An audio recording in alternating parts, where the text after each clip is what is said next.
Appeal করতে পারি। তো আপিলের বিষয়টা হচ্ছে আমরা সব বিষয়ে সব বিষয়ে কি করা যায় না, সব বিষয়ে আপিল করা যাবে না। হ্যাঁ, কেবলমাত্র কোন বিষয়ে আপিল করা যাবে?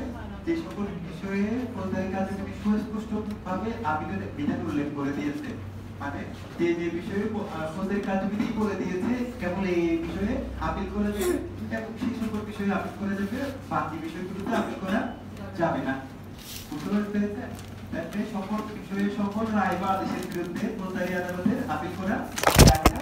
তাহলে মানে তাদের নির্দিষ্ট নির্দিষ্ট বলতে কি ফৌজদারি কার্যবিধিতে উল্লেখিত বিষয়ে কেবল কি করা যায়? আপিল করা যায়। তাহলে এই বিষয়ে এছাড়া কি করা যায়? অন্য বিষয়ে আপিল করা যায় না। আচ্ছা, এটা গেল। তাহলে এটা কে বলছে? তাহলে এটা বলছে আমাদের 404 ধারা, মানে কোন কোন বিষয়ে আমরা আপিল করতে পারি বা কখন আমরা আপিল করতে পারি এই বিষয়টা আমাদের বলে দিয়েছে ফৌজদারি কার্যবিধি 404 ধারা। আপিলের বিষয়ে ফৌজদারি কার্যবিধি 404 থেকে 431 ধারাতে বলা আছে, 404 থেকে 431 এ বলে দেওয়া আছে। ঠিক আছে? তাহলে ক্লিয়ার জিনিসটা, মানে কখন আমরা আপিল করতে পারবো ফৌজদারি মানে কোনো বিষয় নিয়ে বা কোনো রায় বা আদেশের বিরুদ্ধে আপনি কখন আপিলে যেতে পারবেন? বলছেন যে যখন ওই যে ফৌজদারি কার্যবিধিতে ওই বিষয়ে আপিলের বিষয় বা বিধান উল্লেখ করে দিয়েছে বা সুস্পষ্টভাবে বলে দিয়েছে এইটার বিরুদ্ধে আপনি আপিল করতে পারবেন, তখনই কেবল আপনি আপিলে যেতে পারবেন। আর যদি এরকম যদি সুস্পষ্টভাবে উল্লেখ করে দেওয়া না থাকে তাহলে আপনি আপিলে যেতে পারবেন না। তাহলে যেটা আপনি আপিলে যেতে পারবেন না, এখানে আপনার আরেকটা পথ আছে, সেটা হচ্ছে কি রিভিশন করতে পারবেন। তাহলে এই ক্ষেত্রে আমরা একটা জিনিস যেটাতে এটা থেকে বুঝে নিতে পারি আর কি, আপিলের বিষয়টা মানে কোন কোন বিষয়ে আপিল করা যায় সেটা সুনির্দিষ্ট। বুঝতে পারছেন? আবার রিভিশনের বিষয়টা কি না সুনির্দিষ্ট নয়। বুঝতে পেরেছেন? আচ্ছা, এই শুধু এই কথাটা দিয়েই হচ্ছে যে জুডিশিয়ারি রিটেনে 2-3 বার আসছে প্রশ্নটা। বুঝতে পারছেন? আচ্ছা, তাহলে এরপরে বলছে যে আপিলটা এখন আপিল কি কি বিষয়ে করা যায়? তাহলে কোন কোন বিষয় আপনি বলতে কখন আপিল করতে পারবেন? যখন ফৌজদারি কার্যবিধিতে ওই বিষয়ে আপিল করার বিধান দিয়ে থাকবে, কেবল তখনই আপনি আপিল করতে পারবেন। তাহলে হ্যাঁ, ওই ফৌজদারি কার্যবিধিতে কি করে দিয়েছে? এইটার আপিলের বিধান দিয়ে দিয়েছে, বলো যে হ্যাঁ আপিল করতে পারবেন, এই বিষয়ে চাইলে আপনি আপিল করতে পারবেন। তাহলে ওই বিষয়টার কোন কোন বিষয় চ্যালেঞ্জ করে আপনি আপিল করতে পারবেন, মানে ওই আপিলটার বিষয়বস্তু কি হইতে পারে? একটা রায় বা আদেশের বলতে মনে করেন এই ধরনের রায় বা আদেশের বিরুদ্ধে ফৌজদারি কার্যবিধি বলবো যে আপনি আপিল করতে পারবেন। তাহলে ওই রায় বা আদেশের কি কি বিষয় চ্যালেঞ্জ করে আপনি আপিল করতে পারবেন সেটা আপনাকে বলতে 418 বলছে আপনি ওই রায় বা আদেশের আইনগত বিষয় ঘটনাগত বিষয় উভয়টাই চ্যালেঞ্জ করে কি করতে পারবেন? আপিল করতে পারবেন। কথা বুঝতে পেরেছেন? আপনার তাহলে কি করবো? আমরা ফৌজদারি আদালতের রায় বা আদেশের বিরুদ্ধে আপিল করবো। তাহলে ফৌজদারি আদালতের এই রায় বা আদেশের কোন কোন বিষয় আমি চ্যালেঞ্জ করতে পারবো? ওই রায় বা আদেশের হচ্ছে আইনগত বিষয়টা চ্যালেঞ্জ করতে পারবো। বলতে অধস্তন আদালত কি করেছে? ওই এখানে একটা আইনগত ত্রুটি ঘটিয়েছে। এখন বললাম না, ওই কালকে একটা ধরেন আপনি ওই একটা মার্ডার মামলার রায় দিয়েছে, তাহলে মার্ডার মামলার তাহলে ওই যে রায়টার বিরুদ্ধে আপিল করতে পারে যে ওই তাহলে কিভাবে? ওই যে আমরা বললাম না কালকে 368 ধারার একটা বিষয় দেখিয়েছিলাম না, ওই যে বললাম যে কি লিখে দিতে হবে ওই জাজমেন্টের মধ্যে, ওই যে যত মৃত্যু না হওয়া পর্যন্ত ফাঁসিতে ঝুলিয়ে হচ্ছে কি করা কার্যকরের ব্যাপারটা লিখে দিতে হবে। তাহলে ওটা যদি না লিখে তাহলে জাজমেন্টের ত্রুটিপূর্ণ, আপনি ওই বিষয়টা এটাও কিন্তু আইনগত ত্রুটি, তাহলে এইটা চ্যালেঞ্জ করে আপনি চাইলে কি করতে পারবেন? আপিল করতে পারবেন। অথবা ঘটনাগত কোন একটা বিষয় দেখবেন যে ওইখানে ফ্যাকচুয়াল কোন একটা ম্যাটারে দেখা যাচ্ছে যে আপিল আদালত কি করে ফেলেছে, ভুল করে ফেলেছে। অনেক সময় এরকম হয়, কিন্তু এখন তো আগেকার বিচারক যারা ছিল তারা তো কিন্তু ওই যে ট্রেডিশনাল লিখতো, হাতে লিখতো, তাদের ভুলটা একটু কম হইতো। এখনকার অনেক সময় এগুলো হয়ে যায়, সেটা হচ্ছে কি দেখা যাচ্ছে যে এখনকার বিচারকটা আধুনিকই বটে, তো ওরা কি করে ধরেন আমি মার্ডার মামলার আগে একটা রায় দিয়েছি, তাহলে আমি পরে যখন আরেকটা রায় দিচ্ছি কিন্তু আগের রায়টাকে আগে কপি করে আনি, ঠিক ঠিক আছে, কপি করে আনতে গিয়ে অনেক সময় হয় কি দেখা যাচ্ছে আগের যে মামলার কোনো কিছু থেকে গেছে কেন ভিতরে, এরকম হয় কিন্তু বুঝতে পারছেন, অনেক সময় হয়ে যায় যে এখানের মধ্যে অনেকে দেখা যাচ্ছে যে ওই জিনিসটা চেঞ্জ করে আপনার কিছুদিন আগে পত্রিকাতে আসছিল একটা ওই যে একটা রায়ের মধ্যে দেখা যাচ্ছে আগের রায়ের লিখে দিচ্ছে আর কি, মানে সাংবাদিকরা তো একটু জানেনি, মানে একটা ঘটনা পাইলে আরেক রকম করে লিখে ফেলে না। তো ওই যে তো ওইখানের মধ্যে আচ্ছা তাহলে ঘটনাগত বিষয় চ্যালেঞ্জ করে করতে পারবেন একটা রায়বাদ দেশে, আরেকটা রায়বাদ দেশের আইনগত বিষয়টা 418 আর এই ইয়া বলছি 418। তারপর হচ্ছে যে আপনার এটা বলছি এরপরে ক্লিয়ার, তাহলে ফৌজদারি কার্যবিধিতে যে সকল বিষয়ে আপিলের বিষয় উল্লেখ করে দিয়েছে সেই সকল বিষয়ে আমি আপিল করতে পারবো। আর ওই যে সকল বিষয়ে আপিলের বিধান উল্লেখ করে দিয়েছে সেই রায় বা আদেশের কোন কোন বিষয় চ্যালেঞ্জ করতে পারবেন আপনি, আইনগত বিষয় চ্যালেঞ্জ করতে পারবেন, ঘটনাগত বিষয় চ্যালেঞ্জ করতে পারবেন। তাহলে এই অধিকারটা আপনাকে দিয়ে দিয়েছে কে 418। এরপরে যাচ্ছি আমরা, তাহলে এই যে এবার এখন আচ্ছা আইনগত বিষয় চ্যালেঞ্জ করতে পারি বা দেখতেছেন যে অধস্তন আদালত কি আইনগত কোনো ত্রুটি ঘটিয়েছে বা ঘটনাগত কোনো ত্রুটি ঘটিয়েছে ওইটা বিষয়ে আপনি চ্যালেঞ্জ করে কি করতে পারছেন, আপিল করতে পারছেন। তাহলে এই যে আপিল আপনি কেমন করে তাহলে এটা দায়ের করবেন আপনি আপিল আদালতে, তাহলে সেটা আপনাকে বলে দিচ্ছে 419 আর 20, 419 আর 20, ঠিক আছে। তাহলে 419 আর 420 আর বুঝতে পারলাম। আপনি আইনগত একটা ত্রুটি দেখতেছেন বা ঘটনাগত কোনো ত্রুটি দেখতেছেন, এটাকে চ্যালেঞ্জ করে আপিল করছেন। তাহলে আপিলটা আপনি কিভাবে দায়ের করবেন, কিভাবে ফাইল করবেন, তাহলে সেটা আপনাকে জানতে হবে না নাকি আপনি যেমন ইচ্ছা তেমন করে যেমন ইচ্ছা তেমন করে তো আপনি আপিল করতে পারবেন না। তাহলে প্রত্যেকটা এখানে নির্দিষ্ট করে দেওয়া আছে। তাহলে এখানে কিভাবে বললো আপনি এটাকে পিটিশন আকারে দায়ের করবেন। কিভাবে দায়ের করবেন, আপনি পিটিশন আকারে দায়ের করবেন। তাহলে এটা পিটিশন আকারে দায়ের করতে হয়, আপিল কি আকারে দায়ের করতে হয়, পিটিশন আকারে দায়ের করতে হয়। তাহলে এটা আপনাকে কি বলে দিয়েছে 419 বলছে, ঠিক আছে 419 বলছে যে তাহলে পিটিশন আকারে দায়ের করবেন। দেওয়ানি আপিলগুলো কিন্তু দায়ের করতে হয় মেমোরেন্ডাম আকারে বা মেমো বলে, আপিলের মেমো বলে, বুঝতে পারছেন সংক্ষেপে। তাহলে এইটা দুইটার পার্থক্য হচ্ছে এই জায়গায়, কিন্তু দেওয়ানি আপিল দায়ের করতে হয় মেমোরেন্ডাম আকারে, এটা বলা আছে রুল 1 অর্ডার 41, রুল 1 অর্ডার 41 এ। আর হচ্ছে যে ফৌজদারি আপিল দায়ের করতে হয় হচ্ছে যে কি আকারে, পিটিশন আকারে, পিটিশন আকারে। তাহলে এটা তাহলে কোথায় আছে 419 এর আছে, একটু ওই যে আপনি লিংক আপ করে নিয়ে এটা। তাহলে দেওয়ানি আপিল দায়ের করতে হয় মেমোরেন্ডাম আকারে আর ফৌজদারি আপিল দায়ের করতে হয় কি আকারে, পিটিশন আকারে, পিটিশন আকারে। তাহলে এখন এরপরের কথা হচ্ছে যে আপনার এই যে এটা একটু করে জেনে রাখতে হবে যে আপনি যে রায় বা আদেশের আইনগত বিষয় বা ঘটনাগত বিষয় চ্যালেঞ্জ করে আপিল করবেন, সে রায় বা আদেশের কপিটাও ওই আপনার পিটিশনের সাথে জমা দিতে হবে। তাহলে ওই যে আপনি যখন আপিল দায়ের করবেন ওই আপিলের পিটিশনের সাথে আপনাকে আপিল আদালতে কি জমা দিতে হবে, তাহলে যে রায় বা আদেশ চ্যালেঞ্জ করে আপনি হচ্ছে আপিল করছেন সেই রায় বা আদেশের কপি, মানে যেটা আপনারা তো জানেন জামানত নকল আপনারা দিয়ে দেন, ঠিক আছে, সার্টিফাইড কপি আপনি দিয়ে দিবেন। বুঝতে পেরেছেন না, কিছু দেওয়ার দরকার নাই। আপনারা তো আরো কিছু কিছু দিবেন না, ওই যে নালে তো পেশকাট দিবে না, পেশকাটে কিছু টাকাও দেন, ঠিক না, এটা অবশ্যই দিতে হবে। এটা বাদ, বুঝতে পারছেন, এটা তো ইনফরমালি দেন। এটা চাইলে হচ্ছে দেখেন যদি এই প্রফেশনটা যদি আমি যখন বলতে নলেজ বেসড হয়ে যেত তখন দেখবেন যে এই টাকা পয়সা কিছু লাগতো বলে আমার মনে হয় না। আমি কিছু এখানেও দেখবেন আমি তো চট্টগ্রাম বারো আছে, কিছু ভালো লয়ার আছে, ওরা কিন্তু কোনো এই পাত্তাও দেয় না পেশকার এগুলোকে, ঠিক আছে, ওরা কিন্তু ওদের তোষামতিও করে না, ওদের ইয়াও দেয় না, পাত্তাও দেয় না। কেন ওদের জানে যে ও রিলিফ পাবে অথবা দেখা যাচ্ছে পেশকা কিছু দিচ্ছে না, ও কিন্তু সরাসরি কোর্টকে অভিযোগ করে যে বলছে যে তার আমার এই জিনিসটা চেয়েছি ওরা এটা করে দেয়, ঠিক আছে। তো এটা যখন দেখা যাচ্ছে কোর্টকে অবহিত করলে এটা জানা এটা অবশ্যই স্কুলিং অধিকার পাইতে বাধ্য। আর কি আপনার যখন ত্রুটি থাকে, আপনার যখন নলেজ না, আপনি তো জানেন যে কোন রকমে আপনার ওই প্রফেশনটা টিকায় রাখতে হবে, তাহলে এটার জন্য কি দরকার, কারো হেল্প দরকার, সেটা হচ্ছে সবচেয়ে বড় হেল্পার কে, এই পেশকাররা বা কোর্টের স্টাফগুলো। আপনি জানেন যে ওর বিরুদ্ধে একবার অভিযোগ দিলে আর পরের দিন আর কাছে থেকে কাজ করে দিবেন আপনাকে, সেই বয়ে আপনি ওর বিষয়ে কিছু বলেন না, বরং আরো টাকা বাড়াই দেয়, বন্ধু মানে ভাই আমার থেকে ভাই রাখেন, হ্যাঁ ভাই আরো 6 টাকা নাও, 20 টাকা দিলে আপনি 50 টাকা, যাতে তাড়াতাড়ি করে দেয় আপনাকে দিয়ে। আচ্ছা যাই হোক, তাহলে এটা বুঝতে পেরেছেন? তাহলে এখন দেখেন এটা হচ্ছে যে কেউ যদি জেলে থাকে তার ক্ষেত্রে বিপরীত ভিন্ন, একটু ভিন্ন। আর জেলে হচ্ছে যে কি, যদি জেলে থাকা ব্যতীত অন্য কোথাও থেকে মানে বাইরে আছে, তাহলে ওইরকম অবস্থাতে কি করলে আপিল করলে তখন হচ্ছে যে এটা হচ্ছে 419 কমপ্লাই করলে চলবে।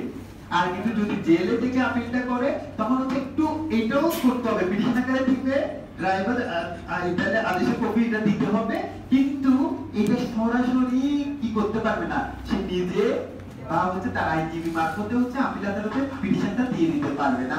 তখন কিন্তু ওই পিটিশনটা দিতে হবে জেল ইনচার্জের বরাবর, জেলের ভারপ্রাপ্ত কর্মকর্তা মানে জেল ইনচার্জ যিনি আছেন তার মারফতে হচ্ছে যে পিটিশন অফ আপিলটা হচ্ছে যে আপিল আদালতে পাঠাতে হবে। এটা কিন্তু ভিন্ন, এটার নামই জেল আপিল। বুঝতে পেরেছেন?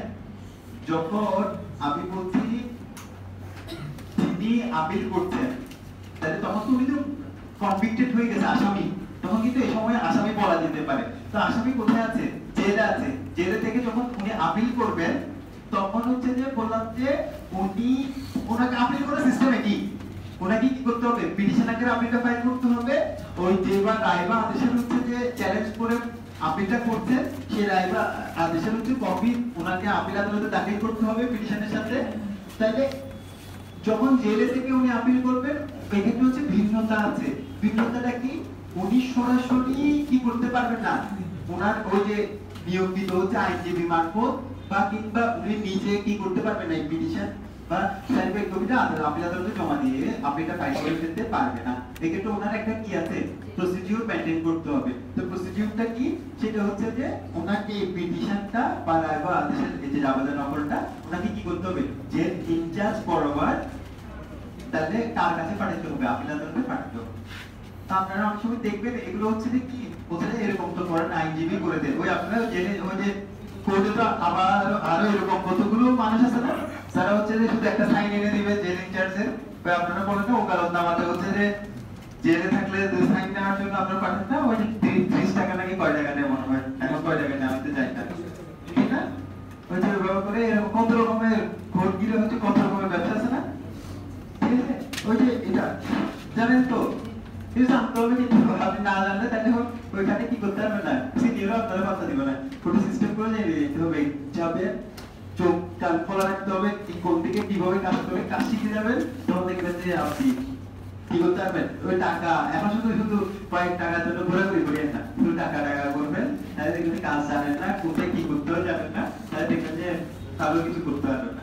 আচ্ছা তাহলে ক্লিয়ার? একটু তাহলে বললাম যে ফৌজদারি কার্যবিধিতে এই বিষয়ে আপিল করা যাবে বলে দিছে, আমরা এই বিষয়ে আপিল করতে পারবো। তাহলে ওই বিষয়টা মানে এই বিষয় বলে দিয়েছে, বলে ধরেন দণ্ডাদেশের বিরুদ্ধে আপনি করতে পারবেন, কালাশের রায় বা আদেশের বিরুদ্ধে করতে পারবেন, তারপর হচ্ছে অপর্যাপ্ত দণ্ডাদেশের বিরুদ্ধে করতে পারবেন, এভাবে করে বলে দিয়েছে। তাহলে ওইগুলোইতে কেবল আপনি আপিল করতে পারবেন। তাহলে আপনি বলছেন যে ওই রায় বা আদেশের কোন কোন দিকটা চ্যালেঞ্জ করতে পারবেন। রাইবা আমি বললাম না, রাইবা দেশে তো আমাকে যুক্তি দিতে হয়, কেন আমি কারাদণ্ড দিলাম তাকে, কেন হচ্ছে যে আমি কি করলাম, খালাস দিয়ে দিলাম, এখানে আমরা কিছু যুক্তি দিচ্ছি না, যে হচ্ছে এই কারণে তার হচ্ছে যে এই মামলাটা প্রমাণিত হয়নি। তো আমি দেখা যাচ্ছে যে ওই যে কারণ বলেছি ওই কারণটা কি করেছে, বা আমি আইনের ব্যাখ্যা দিয়েছি, ঠিক আছে, ওই আইনটার ব্যাখ্যাটা আমারটা সঠিক হয়নি, আর তাহলে আমি আইনগত দিকটা আপনি চ্যালেঞ্জ করেছেন, এটা করতে পারে। অথবা আমি যে ঘটনার বিবরণটা দিয়ে দিলাম ওইটা সঠিক হয়নি, ওইটা চ্যালেঞ্জ করে আপনি কি করতে পারেন, তাহলে আপিল করতে পারেন। তাহলে আইনগত দিক চ্যালেঞ্জ করে আমার রায়বা দেশে আইনগত দিক চ্যালেঞ্জ করে আপিল করতে পারবেন, ঘটনাগত দিক চ্যালেঞ্জ করে আপনি আপিল করতে পারবেন। তাহলে কিভাবে আপিলটা ফাইল করবে, বলছি আপনাকে একটা পিটিশন আকারে ফাইল করতে হবে, যেটাকে পিটিশন অফ আপিল বলে। তাহলে ওই পিটিশনটার সাথে আপনাকে কি জমা দিতে হবে আপিল আদালতে, ওই আমার যে রায় বা আদেশের হচ্ছে যে রায় বা আদেশ আপনি চ্যালেঞ্জ করছেন সেটার একটা কপি আপনাকে আপিল আদালতে দিয়ে দিতে হবে, ঠিক আছে? তাহলে এরপরে বললাম যে একটু এটা হচ্ছে যে যদি ওই আসামি হচ্ছে জেলে থেকে নিজেই আপিলটা ফাইল করছে, তাহলে এই ক্ষেত্রে একটু প্রসিডিউরটা ভিন্ন। এটা মানে উনি সরাসরি কি করতে পারবে না, আপিল আদালতে আপনার ওই পিটিশনের অফ আপিলটা জমা দিয়ে দিতে পারবে না, ওনাকে ওই পিটিশন অফ আপিলটা কার মারফতে পাঠাতে হবে, জেল ইনচার্জের মারফতে পাঠাতে হবে। শুধু ভিন্নতা একটু কি, এখানে কঠিন কিছু না, বুঝতে পারছেন? তো এটার নামই জেল আপিল। যখন জেলে থাকে তাহলে ওনাকে ওই আপিলের পিটিশনটা কি করতে হবে, জেল ইনচার্জ বরাবরে আপিল আদালতে পাঠাতে হয়, এটা নাম হচ্ছে জেল আপিল। ঠিক আছে, আপনাদের ভাই ভালো প্রশ্ন করি, বলছে জেল আপিল কোথায় আছে, কিভাবে করতে হয়, এটা বলেন তো দেখি।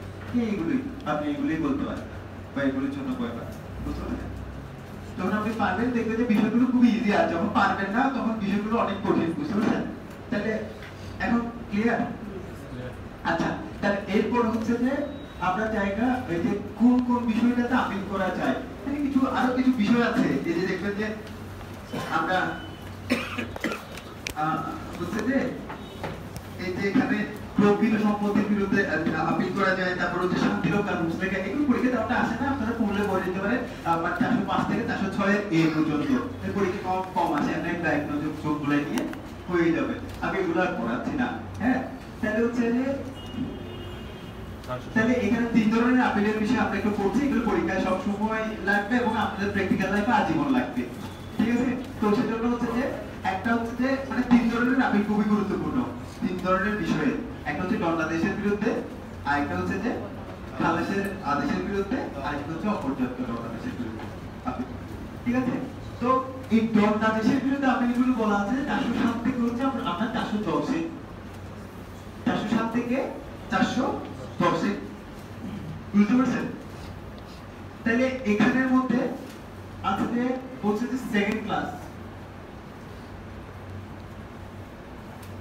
আর থার্ড ক্লাস।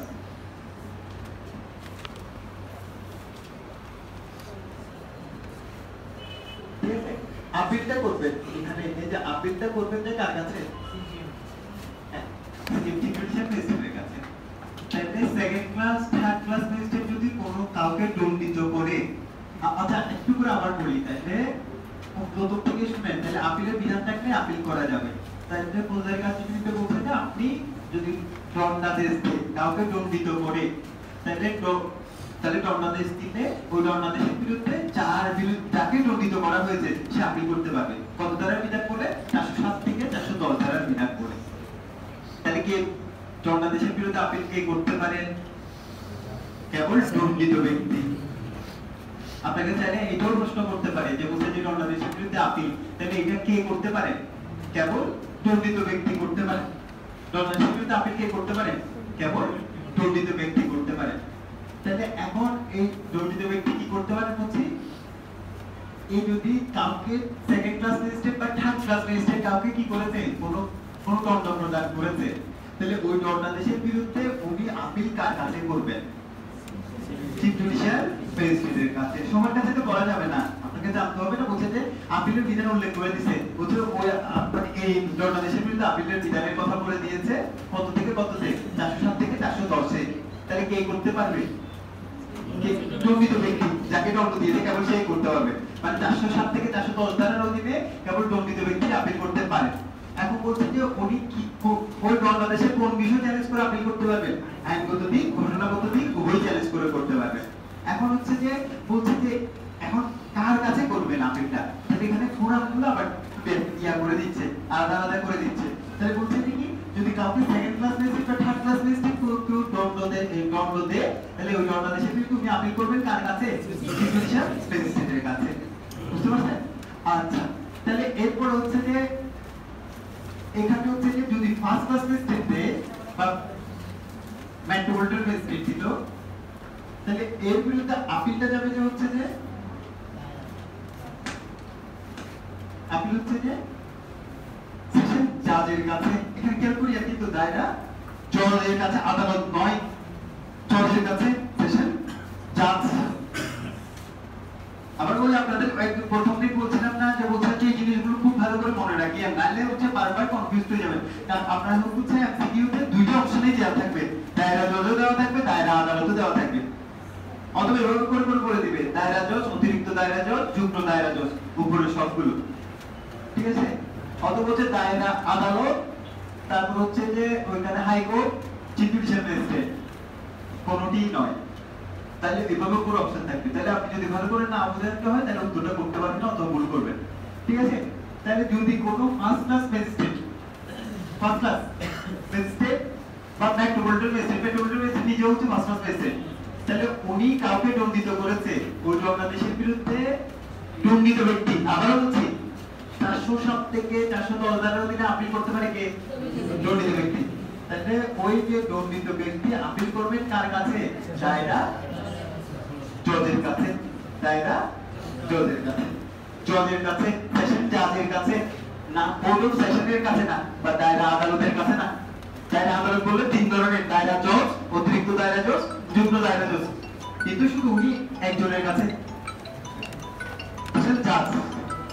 বুঝতে পারছেন? আচ্ছা, ক্লিয়ার? তুই বুঝছেন? আচ্ছা, তাহলে এটা যদি বুঝে থাকেন যে হয়, তাহলে এখানে এখন প্রশ্ন করতে আপনাকে বললাম না, প্রশ্ন অনেক সময় এভাবে করে করে চিফ জুডিশিয়াল ম্যাজিস্ট্রেট তাকে কি আপনি দণ্ডিত করেছে, এর বিরুদ্ধে ওই বাংলাদেশের বিরুদ্ধে দণ্ডিত ব্যক্তি আপনি কার কাছে করবেন? হ্যাঁ, দায়রা জজ। হ্যাঁ, দায়রা জজের কাছে। কেন? হ্যাঁ, ওই যে বুঝতে পারছেন, ওই কথাটা মনে রাখতে হবে বলছিলাম, কিন্তু প্রশ্নটা একটু করে চেঞ্জ করে দিব। আপনি যখন বুঝেন আপনার জন্য এখন খুব ইজি, আর যে বুঝে না তার জন্য এখনো কঠিন। এটা যে ওই জিনিসটা এখনো মনে রাখতে পারেননি, বললাম যে chief judicial magistrate, additional chief judicial magistrate, chief metropolitan magistrate, additional chief metropolitan magistrate, metropolitan magistrate, এরা সবাই কি ফার্স্ট ক্লাস ম্যাজিস্ট্রেট। তাহলে এই তখন আপনাকে আইনে কিন্তু কেবল ফার্স্ট ক্লাসের কথা বলে দেওয়া হয়েছে। বুঝতে পেরেছেন? কেবল ফার্স্ট ক্লাসের কথা বলে দেওয়া হয়েছে। আপনি যদি এটা যদি কি করতে না পারেন, তাহলে যদি না বুঝেন তখন প্রশ্ন করতে এইভাবে করে দিবে, চিফ জুডিশিয়াল ম্যাজিস্ট্রেট একটা অথবা এডিশনাল চিফ জুডিশিয়াল ম্যাজিস্ট্রেট কাউকে দণ্ডিত করেছে, ওই বাংলাদেশের বিরুদ্ধে দণ্ডিত ব্যক্তি আপিল কোথায় করতে পারে, এখানে অপশন দিয়ে দিবে আপনাকে। তো আপনি যদি না জানেন তাহলে বেরিয়ে করতে পারবেন না বা ভুল করে ফেলবেন। তাহলে additional chief judicial magistrate, chief judicial magistrate, chief metropolitan magistrate, additional chief metropolitan magistrate, metropolitan magistrate বা ফার্স্ট ক্লাস ম্যাজিস্ট্রেট, তাহলে কি করেছে? কাউকে দণ্ডিত করলে ওই দণ্ডিত ব্যক্তি কি করতে পারবেন? ওই বাংলাদেশের বিরুদ্ধে আপিল করলে করতে পারবেন কার কাছে? দায়রা জজের কাছে। দায়রা জজের কাছে।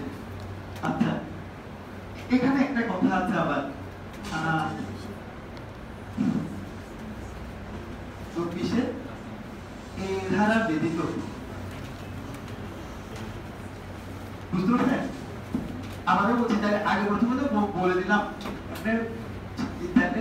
যে কোনো ধরনের ফার্স্ট ক্লাস মেজিস্ট্রেট, আমি আর চিফ জুডিশিয়াল ম্যাজিস্ট্রেট উল্লেখ করছি না, তাহলে যে কোনো ধরনের মেট্রোপলিটন ম্যাজিস্ট্রেট, তাহলে যদি কাউকে দণ্ডিত করে দণ্ডিত ব্যক্তির বিরুদ্ধে আপিল করলে করতে পারবে কার কাছে? দায়রা জজের কাছে। কে বললো? 408 বললো। তাহলে বললো যে একবার আরেকটু করে আমরা আবার এখান থেকে একটু ইয়া করি, তাহলে পড়বো এইভাবে করে। তাহলে যে কোনো ধরনের ফার্স্ট ক্লাস ম্যাজিস্ট্রেট, যে কোনো ধরনের মেট্রোপলিটন ম্যাজিস্ট্রেট, তাহলে কি করেছে? কাউকে পেনাল কোডের 124 এর এই ধারা ব্যতীত অন্য কোনো ধারার অধীনে দণ্ডিত করে, মানে দণ্ডিত করেছে, এইভাবে করে পড়তে হবে। ঠিক আছে? পেনাল কোডের 124 এর এই ধারা ব্যতীত অন্য ধারার অধীনে দণ্ডিত করেছে। কি করেছে? পেনাল কোডে 124 এর 124 এর ব্যতীত হচ্ছে যে কি করেছে?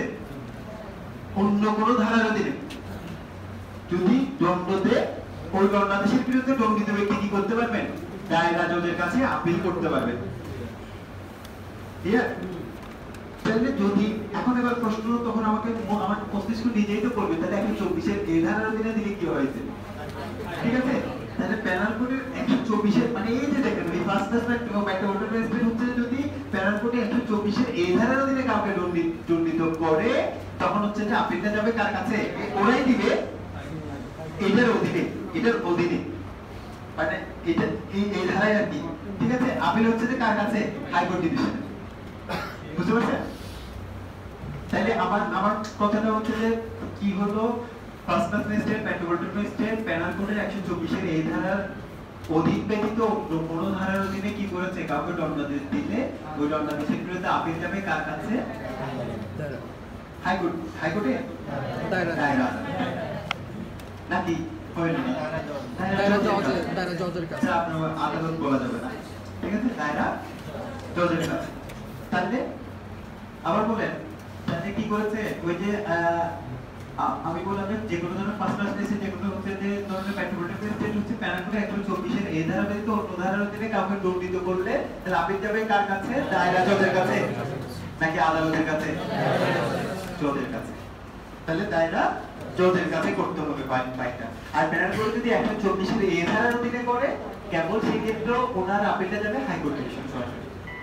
ঠিক আছে? হাইকোর্ট ডিভিশনে। তাহলে একটা ধারার অধীনে যদি ফার্স্ট ক্লাস ম্যাজিস্ট্রেট বা হচ্ছে যে মেট্রোপলিটন ম্যাজিস্ট্রেট হচ্ছে কাউকে দণ্ডিত করে, সেই ক্ষেত্রে দণ্ডিত ব্যক্তি আপিল করবে হাইকোর্টে, আর ওই একটা ধারা যদি অন্যান্য ধারার অধীনে যদি কি করেন ওই ফাংশনাল ম্যাজিস্ট্রেট বা হচ্ছে যে মেট্রোপলিটন ম্যাজিস্ট্রেট কাউকে দণ্ডিত করে, তাহলে ওই কিভাবে আপনি মনে রাখতে পারেন ভাষাটাকে পড়ানো উচিত, তাহলে ওই বইয়ের ভাষাটাকে নিজের ভাষায় আগে কনভার্ট করিয়ে, যতক্ষণ না কনভার্ট করছে ততক্ষণ মনে রাখার কোনো সুযোগ আপনার নেই। পড়বেন কিন্তু মনে থাকবে না, বা পরীক্ষায় হলে গেলেন আপনি পারবেন না, বা এখানে প্র্যাকটিক্যাল লাইফে গেলেন আপনি নিজের নিজ থেকে একটা পিটিশন রেডি করতে পারবেন না, নিজের মাথায় কিচ্ছু আসবে না, কখনো কিছু বের করে দেখাইতে পারবেন না। এখন তো সিনিয়রের অধীনে কাজ করছেন, দেখবেন যে আপনি সিনিয়রকে কোনোদিন একটা সুন্দর পিটিশন লিখে দিতে পারবেন না, আর যে যতক্ষণ লিখে দিতে পারেন না সত্যি কথা হচ্ছে যে আপনাকে একটু পাত্তা দিবে না। এটা যে কেউ হোক, বুঝতে পারছেন? যেমন আমাদের ইয়াদও আমি যখন বগুড়াতে ছিল, আমাদের সিপি উনি ফৌজদারি তো খুব ভালো করতো, এই যে বয়সে একটা বয়সে গিয়ে উনি মার্ডার মামলার ইয়া করে, মানে এতটা মানে এটা এখনো বয়স কিন্তু বেশি হয়নি, বুঝতে পারছেন? বেশি হয়নি, কিন্তু ওনার সাবমিশন খুবই সুন্দর, বুঝতে পারছেন? সাবমিশনটা এতটাই সুন্দর, তাহলে ওই যে এটা করে উনি যে প্র্যাকটিস করে ওই যে মার্ডার, ওই যে এখনো ওনার কাছে আমি জিজ্ঞেস করলাম অনেক মানে পড়ালেখা করে বোঝাই যাচ্ছে এটার জন্য আপনি যে একটা অর্ডারের এগেইনস্ট যখন হচ্ছে কেউ বিরোধিতা করতে আসছে, যে অ্যামেন্ডমেন্টের একটা অ্যামেন্ডমেন্ট আরেকটা পক্ষ দিচ্ছে, এটা অ্যামেন্ডমেন্টের একটা পিটিশন দিচ্ছে, উনি এটা বিরোধিতা করছে, অ্যামেন্ডমেন্টে এটা মঞ্জুর করা যাবে না।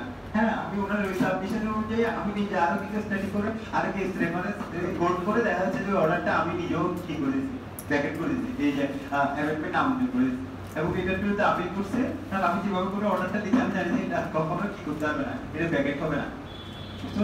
এই যে এই অর্ডার আপনি ঠিক আছে, ঠিকই আমার হচ্ছে যে আদেশটা কি বলতে গেছে, বুঝতে পারছেন? এটা হাইকোর্ট ডিভিশনে গেছে, আমার অর্ডারটা হচ্ছে আপডেট করে দিয়েছে, বুঝতে পারছেন? তো উনিও পড়ালেখা করছে না, অন্যান্য ক্ষেত্রে আমরা হচ্ছে যে ওই যে যখন এই অ্যামেন্ডমেন্ট পিটিশন দেয়, তাহলে এগুলোর ব্যাপারে আমি নিজেরাই লিবারেল। আমার চিন্তাধারাটা কোথায়, মানে আমার চিন্তাধারাটা হয় যে একটা মানুষ যদি হাইকোর্ট ডিভিশন তাকে হচ্ছে প্রতিকার দিতে পারে, মানে এটা যদি দেওয়ার মতো হয়, তাহলে হাইকোর্ট একটা মানুষের এত দূর পর্যন্ত দৌড়ানোর দরকার কি, তাহলে আমি নিজেই করে দিলাম। জানি যে কিন্তু ফুললি হচ্ছে এটা ল কমপ্লাই করছে না, কিন্তু আমি যেটা ফুললি ল কমপ্লাই করতে যাই একটা মানুষ ন্যায় বিচার থেকে বঞ্চিত হবে। তো এখানে তো আমাকে কি করে দিয়েছে দেওয়ানিতে, আমাকেও হচ্ছে 151 ধারার ক্ষমতা দিয়ে দিয়েছে, বলতে কিন্তু এইটা ইয়াদ দেয় না, ফৌজদারি ক্ষেত্রে দেয় নাই। আমাকে দেওয়ানির বিষয়ে যখন বিবেচনা করছি, তাহলে আমার 151 এই ধারা তো বলছে ন্যায় বিচার থেকে যাতে শুধু ল কমপ্লাই করলে হবে না, আবার এখানে বলছে যে আমি ন্যায় বিচারটাও কমপ্লাই হচ্ছে কিনা সেটাও আমাকে দেখতে হবে। তাই দেখতেছি যে শুধু ল কমপ্লাই না হওয়ার কারণে মানুষটা কিন্তু কোনো একটা অধিকার থেকে কি হয়ে যাচ্ছে, যেটা এইটা তাহলে আমাদের কি করবে, ওই যে আমার এই যে হাইকোর্ট ডিভিশনে গেলে তাহলে দেখা যাচ্ছে যে ওইটাকে দিবেন, ওরকম জিনিসগুলো ওরা কর্মমশাই দেয়, তো তাহলে দেখা যাচ্ছে এটা দিয়ে দেওয়া হলো। কিন্তু দেখা যাচ্ছে কিছু জিনিস আছে আপনি এত সুন্দর করে উপস্থাপন করেছেন, এটা আর দেওয়ার সুযোগ নাই, বুঝতে পারছেন? তাহলে আপনি যদি পড়েন তো এটা বুঝতে পেরেছেন, তাহলে আপনি এখানে দেখাতে জানতে হবে তো প্যানেল কোডের 124 এই ধারা ব্যতীত অন্য ধারার অধীনে যদি কোনো ফার্স্ট ক্লাস টেস্টে বা হচ্ছে যে মেট্রোপলিটন টেস্টে কাউকে দণ্ডিত করলে ওই দণ্ডাদেশের বিরুদ্ধে দণ্ডিত ব্যক্তি, আবারও বলছি দণ্ডাদেশের বিরুদ্ধে করবে, এখানে দণ্ডিত ব্যক্তি, তাহলে আপনি করবেন কার কাছে, দায়রা জজের কাছে। আর যদি ওই ফার্স্ট ক্লাস টেস্টে বা মেট্রোপলিটন টেস্টে যদি বুঝলাম যে সেটা একটা ধারার অধীনে, তাহলে কাউকে দণ্ডিত করে ওই দণ্ডাদেশের বিরুদ্ধে দণ্ডিত ব্যক্তিকে আপিল করতে হবে হাইকোর্ট ডিভিশনে। ওই ধারাটার নাম হচ্ছে কি, প্যানেল কোডের 124 এই ধারা। আচ্ছা, প্যানেল কোড 124 এই ধারা, ওই যে রাষ্ট্রদ্রোহ বলে, রাষ্ট্রদ্রোহ, ঠিক আছে? আচ্ছা, তাহলে এটা গেল, তাহলে এরপরে আচ্ছা এখন যদি প্রশ্ন করি যে বলছেন যে একজন সেকেন্ড ক্লাস ম্যাজিস্ট্রেট কাউকে প্যানেল কোড 124 এর ধারার অধীনে দণ্ড প্রদান করেছে, ওই দণ্ডাদেশের বিরুদ্ধে দণ্ডিত ব্যক্তি আপিল কার কাছে করবে? প্রশ্ন বুঝেছেন? প্রশ্ন কি হচ্ছে? সেকেন্ড ক্লাস কি 124 এর ধারার অধীনে কে দণ্ড দিয়েছে? High court division. সবসময় এটা বলে দেন না, ওই যে আব্দুল রহিম মনে করেন শুনছে নাকি, এখন জিজ্ঞেস করছে যে এটা কাজ, আপনার স্বাস্থ্য ভাইয়ের আব্বার নাম ছিল যে আব্দুল রহিম, আপনার আব্বার নাম আব্দুল কালাম, বুঝতে পারছেন? তা আমি প্রশ্ন করছি যে আপনার আব্বার নাম, কোনো শুধু একটা আব্দুল রহিম শুনলে শুধু আব্দুল রহিমটা উত্তর বলার চেষ্টা করিয়েন না, তখন বলছে আমার আব্বার নাম আব্দুল রহিম, আব্বা পাশে থাকলে খুবই কষ্ট হবে, বুঝতে পারছেন? ছেলে জন্ম দিচ্ছে আপনি মেয়েকে, কিন্তু বাবার নাম বলছে আব্দুল রহিম, বুঝতে পারছেন? কালামের নাম বলছে না। হ্যাঁ, তো এখানে কিন্তু আপনাকে সেই প্রশ্নটা করেছি, এখানে এই দেখেন সেকেন্ড ক্লাস আর থার্ড ক্লাসের ক্ষেত্রে আমি আপনাকে পড়ে দিই এটা যে কোনো ধারার অধীনে দণ্ড দেখ না কেন তাহলে এই দণ্ডাদেশের বিরুদ্ধে চিফ জুডিশিয়াল ম্যাজিস্ট্রেটের কাছে আপনাকে বাড়িয়ে কে বলতে বলছে। ব্যতিক্রমটা হচ্ছে যে এর ক্ষেত্রে আছে, বুঝতে পারছেন? কার কাছে? এই first class metropolitan second class third class পড়ে নিয়েছেন, এই যে এই দেখেন এটাই করবে, এগুলো হচ্ছে প্রশ্নকর্তার পাঠ, বুঝতে পারছেন? আপনি জানি আপনি কোন জায়গায় হচ্ছে যে মাইন্ড সেট আপ করলে কোন ভুলটা করতে পারেন, বুঝতে পারছেন? আপনার কোশ্চেন সেটার তো আমার মতোই ওই লোকটাই তো নাকি, যেখানে মানে জুডিশিয়াল সার্ভিস কমিশন আছে ওনাদের অভিজ্ঞতা হচ্ছে না আমাদের চেয়ে বেশি, এতটুকুই পার্থক্য, যে হ্যাঁ উনি আমার থেকে সার্ভিস কাটা হচ্ছে আমার চেয়ে বেশি, উনিও তো আমার মতো পরীক্ষা দিয়ে লিখেছেন, আবার হচ্ছে উনি কোশ্চেন সেট করছেন, ঠিক আছে? তাহলে এই জিনিসটা হচ্ছে যে ওনারা বুঝেন যে আপনাকে কোন জায়গায় আপনি তাহলে কি ফোকাস করলে আপনি ভুলটা করতে পারেন। আমি সেজন্য বলছি যদি 124 এর আপনাকে তো বলেনি, তাহলে আপনাকে এটা মাথায় রাখতে পারা উচিত না, সেজন্য আপনাকে শুধু প্রশ্ন এই যে বিআরএ পড়লে হবে না, সেটাকে নিজের ভাষায় এবং একটু বুঝে পড়তে জানতে হবে, এখান থেকে কিভাবে কোন ধাঁচে প্রশ্ন করতে পারে এটা বুঝে যেতে হবে। তাহলে বললাম যে সেকেন্ড ক্লাস হয়েছে 124 এর এই ধারার অধীনে দেখ বা অন্য যে কোনো ধারার অধীনে কাউকে দণ্ড দে, তাহলে ওই দণ্ডাদেশের বিরুদ্ধে আপিল যাবে কেবল হচ্ছে কার কাছে। তো আপনাকে যদি আবার বলছি 124 এর এই ধারা দেখাইলে আপনি কি করতেন আমি জানতাম, ওইটাই বলবেন, বুঝতে পারছেন? আপনাকে যদি যখন এখানে পরীক্ষা দিলে আপনাকে যদি এটা দেওয়া হয় আপনি ঠিকই একই কাজ করতেন, বুঝতে পারছেন? অনেকজনের তাহলে এখানে তো তখন যদি ধরুন প্রশ্ন করে দেওয়ার পরে থাকে মুসলিম ভাই ধরুন কার্ড দিছে, যে মুসলিম ভাই বলে যে ভাই আপনি জানেন না, মুসলিম ভাই আমরা তো জানেন না, বুঝতে পারছেন? কিন্তু আমি 100% শিওর হচ্ছে কোথায় হাইকোর্ট ডিভিশন, আপনি জায়গায় দিয়েছেন বলছে যে আপনি কার্ড দিছে, আমি দেখি অনেক সময় কি দেখি তো এখানে মুসলিম ভাইয়ের সাথে অনেক ঝগড়া করে, বুঝতে পারছেন? তো মুসলিম ভাইয়ের সাথে ঝগড়া করে লাভ কি, বুঝতে পারছেন? মুসলিম ভাইকে আপনি বলেছেন উনি জানে নাকি, উনি ওসব অনেক কিছু জেনে যায় কিন্তু পুরোপুরি জানবে না। আচ্ছা তাহলে বুঝতে পারছেন মুসলিমের সাথে ঝগড়া করে নাই, আগে ওই নিজের মস্তিষ্কের সাথে ঝগড়া করেন, মানে কেন হয় দেখছেন? আপনার মস্তিষ্ক সংকেতটা কিভাবে পাঠালে কিভাবে ইনপুট, তাহলে ইনপুট দিচ্ছে একরকম সে আউটপুট দিচ্ছে আরেক রকম, তাহলে ভিন্ন রেজাল্ট দেখাচ্ছে, ওইটা করতে পারবে না। তাহলে এখানে বলছে আপনার মস্তিষ্ককে বলে দিতে হবে, তাহলে তখন আপনার মস্তিষ্ক প্রশ্ন করবে যে সেকেন্ড ক্লাস থার্ড ক্লাসের ক্ষেত্রে আমাকে ওইভাবে এক্সট্রা করে পড়ানো হয়নি, বলে নাই যে এই ধারা ব্যতীত, আমি সেটা বলে দিলাম না যে যেই ধারা যে কোনো ধারার অধীনে দণ্ড দেখ না কেন ওই দণ্ডাদেশের বিরুদ্ধে আপনি যাবে কার কাছে? জুডিশিয়াল ম্যাজিস্ট্রেটের কাছে। আর যদি বললাম যে কি করে আসমাস ম্যাজিস্ট্রেট মেট্রোপলিটন ম্যাজিস্ট্রেট এই ধারা ব্যতীত অন্য ধারার অধীনে দিলে তখন হচ্ছে যে সেশন জাজ, আর এই ধারাতে দিলে হাইকোর্ট ডিভিশন। এই আচ্ছা এটা গেল, এখানে আরেকটা অংশ আছে, এখানে হচ্ছে ওই জয়েন্ট সেশন জাজ মানে যুগ্ম দায়রা জজ, তাহলে এখানে হচ্ছে যে একটা হচ্ছে 5 বছর পর্যন্ত,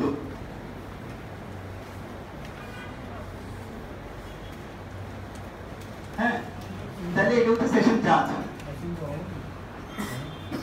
তাহলে এই জয়েন্ট সেশন জাজ 5 বছরের উপরে,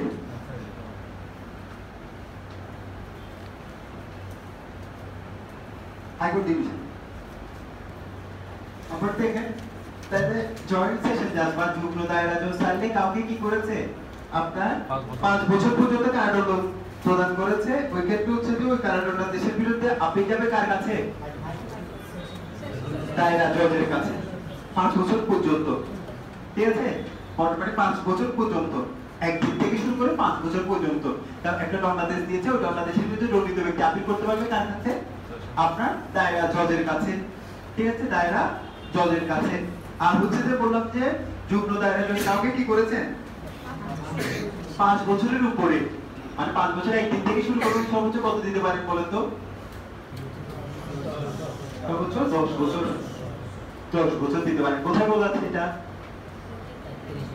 হ্যাঁ 31, ঠিক আছে? 10 বছর পর্যন্ত দিতে পারেন, সর্বোচ্চ কত বছর? 10 বছর পর্যন্ত দিতে পারেন। তাহলে এখন এই 5 বছর একদিন থেকে শুরু করে তাহলে কাউকে 10 বছর পর্যন্ত কারাদণ্ড দিলে ওই দণ্ডাদেশের বিরুদ্ধে দণ্ডিত ব্যক্তি আপনি কার কাছে করবেন? হাইকোর্ট ডিভিশনে, বুঝতে পেরেছেন? আচ্ছা এখন যদি আপনাকে প্রশ্ন করে যে বলছে যে একজন হচ্ছে যে এডিশনাল চিফ জুডিশিয়াল ম্যাজিস্ট্রেট কি করেছে কাউকে 6 বছরের কারাদণ্ড দিয়েছে, ওই কারাদণ্ডাদেশের বিরুদ্ধে আপিল কোথায় যাবে?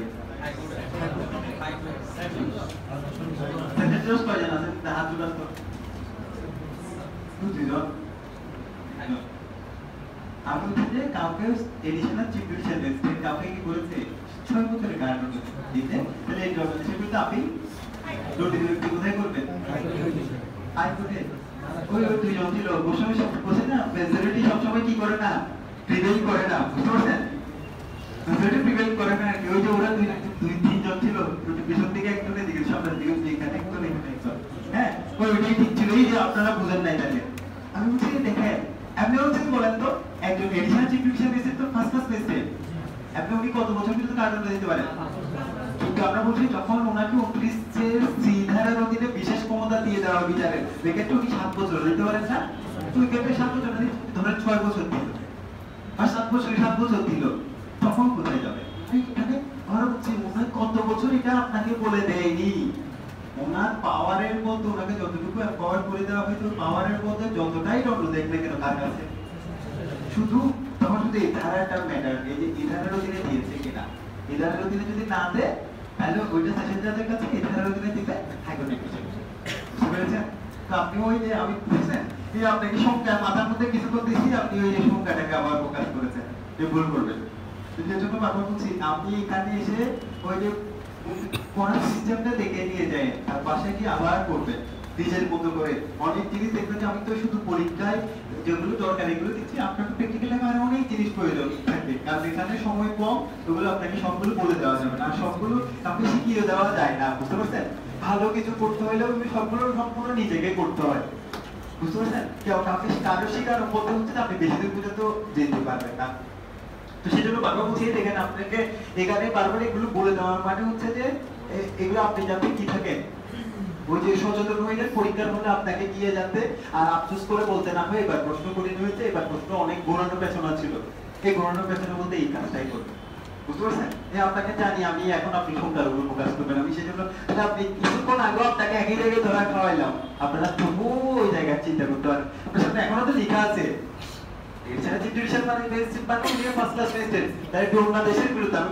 আপনি কয় বছর এটা বলিনি, তাহলে আপনি মাথার মধ্যে এটা দেন না, বলেন যে এখানে বছর ব্যাপার না, মাথাকে বলে দেন যে বলছে যে এখানে বছর ব্যাপার নয়, ওনার যতটুকু বাড়াই দেয় আর আবার অ্যামেন্ডমেন্ট করে আরো বাড়াই দিয়েছে মনে করেন, তাহলে যতটুকু বাড়ান না কেন, তাহলে উনি যদি এই ধারার অধীনে না দিয়ে থাকে সেশন জাজের কাছে, আর হচ্ছে যে যদি কি করেন এই ধারার অধীনে হাইকোর্ট ডিভিশন পাবেন, কিন্তু ওনাকে একটা ওই যে আবার এটা ব্যাপার উনি কোন ধারার অধীনে দিয়েছে এটা ব্যাপার না, আপনাকে কিন্তু এটাও করে দিব আমি, বুঝতে পারছেন? একজন জয়েন্ট সেশন জাজ তখন দেখবেন যে কি করেছে আপনাকে এভাবে করে বলে দিব যে 124 এর ধারার অধীনে 6 মাসের কারাদণ্ড দিয়েছে, এই কারাদণ্ড দেশের বিরুদ্ধে কোথায় যাবে?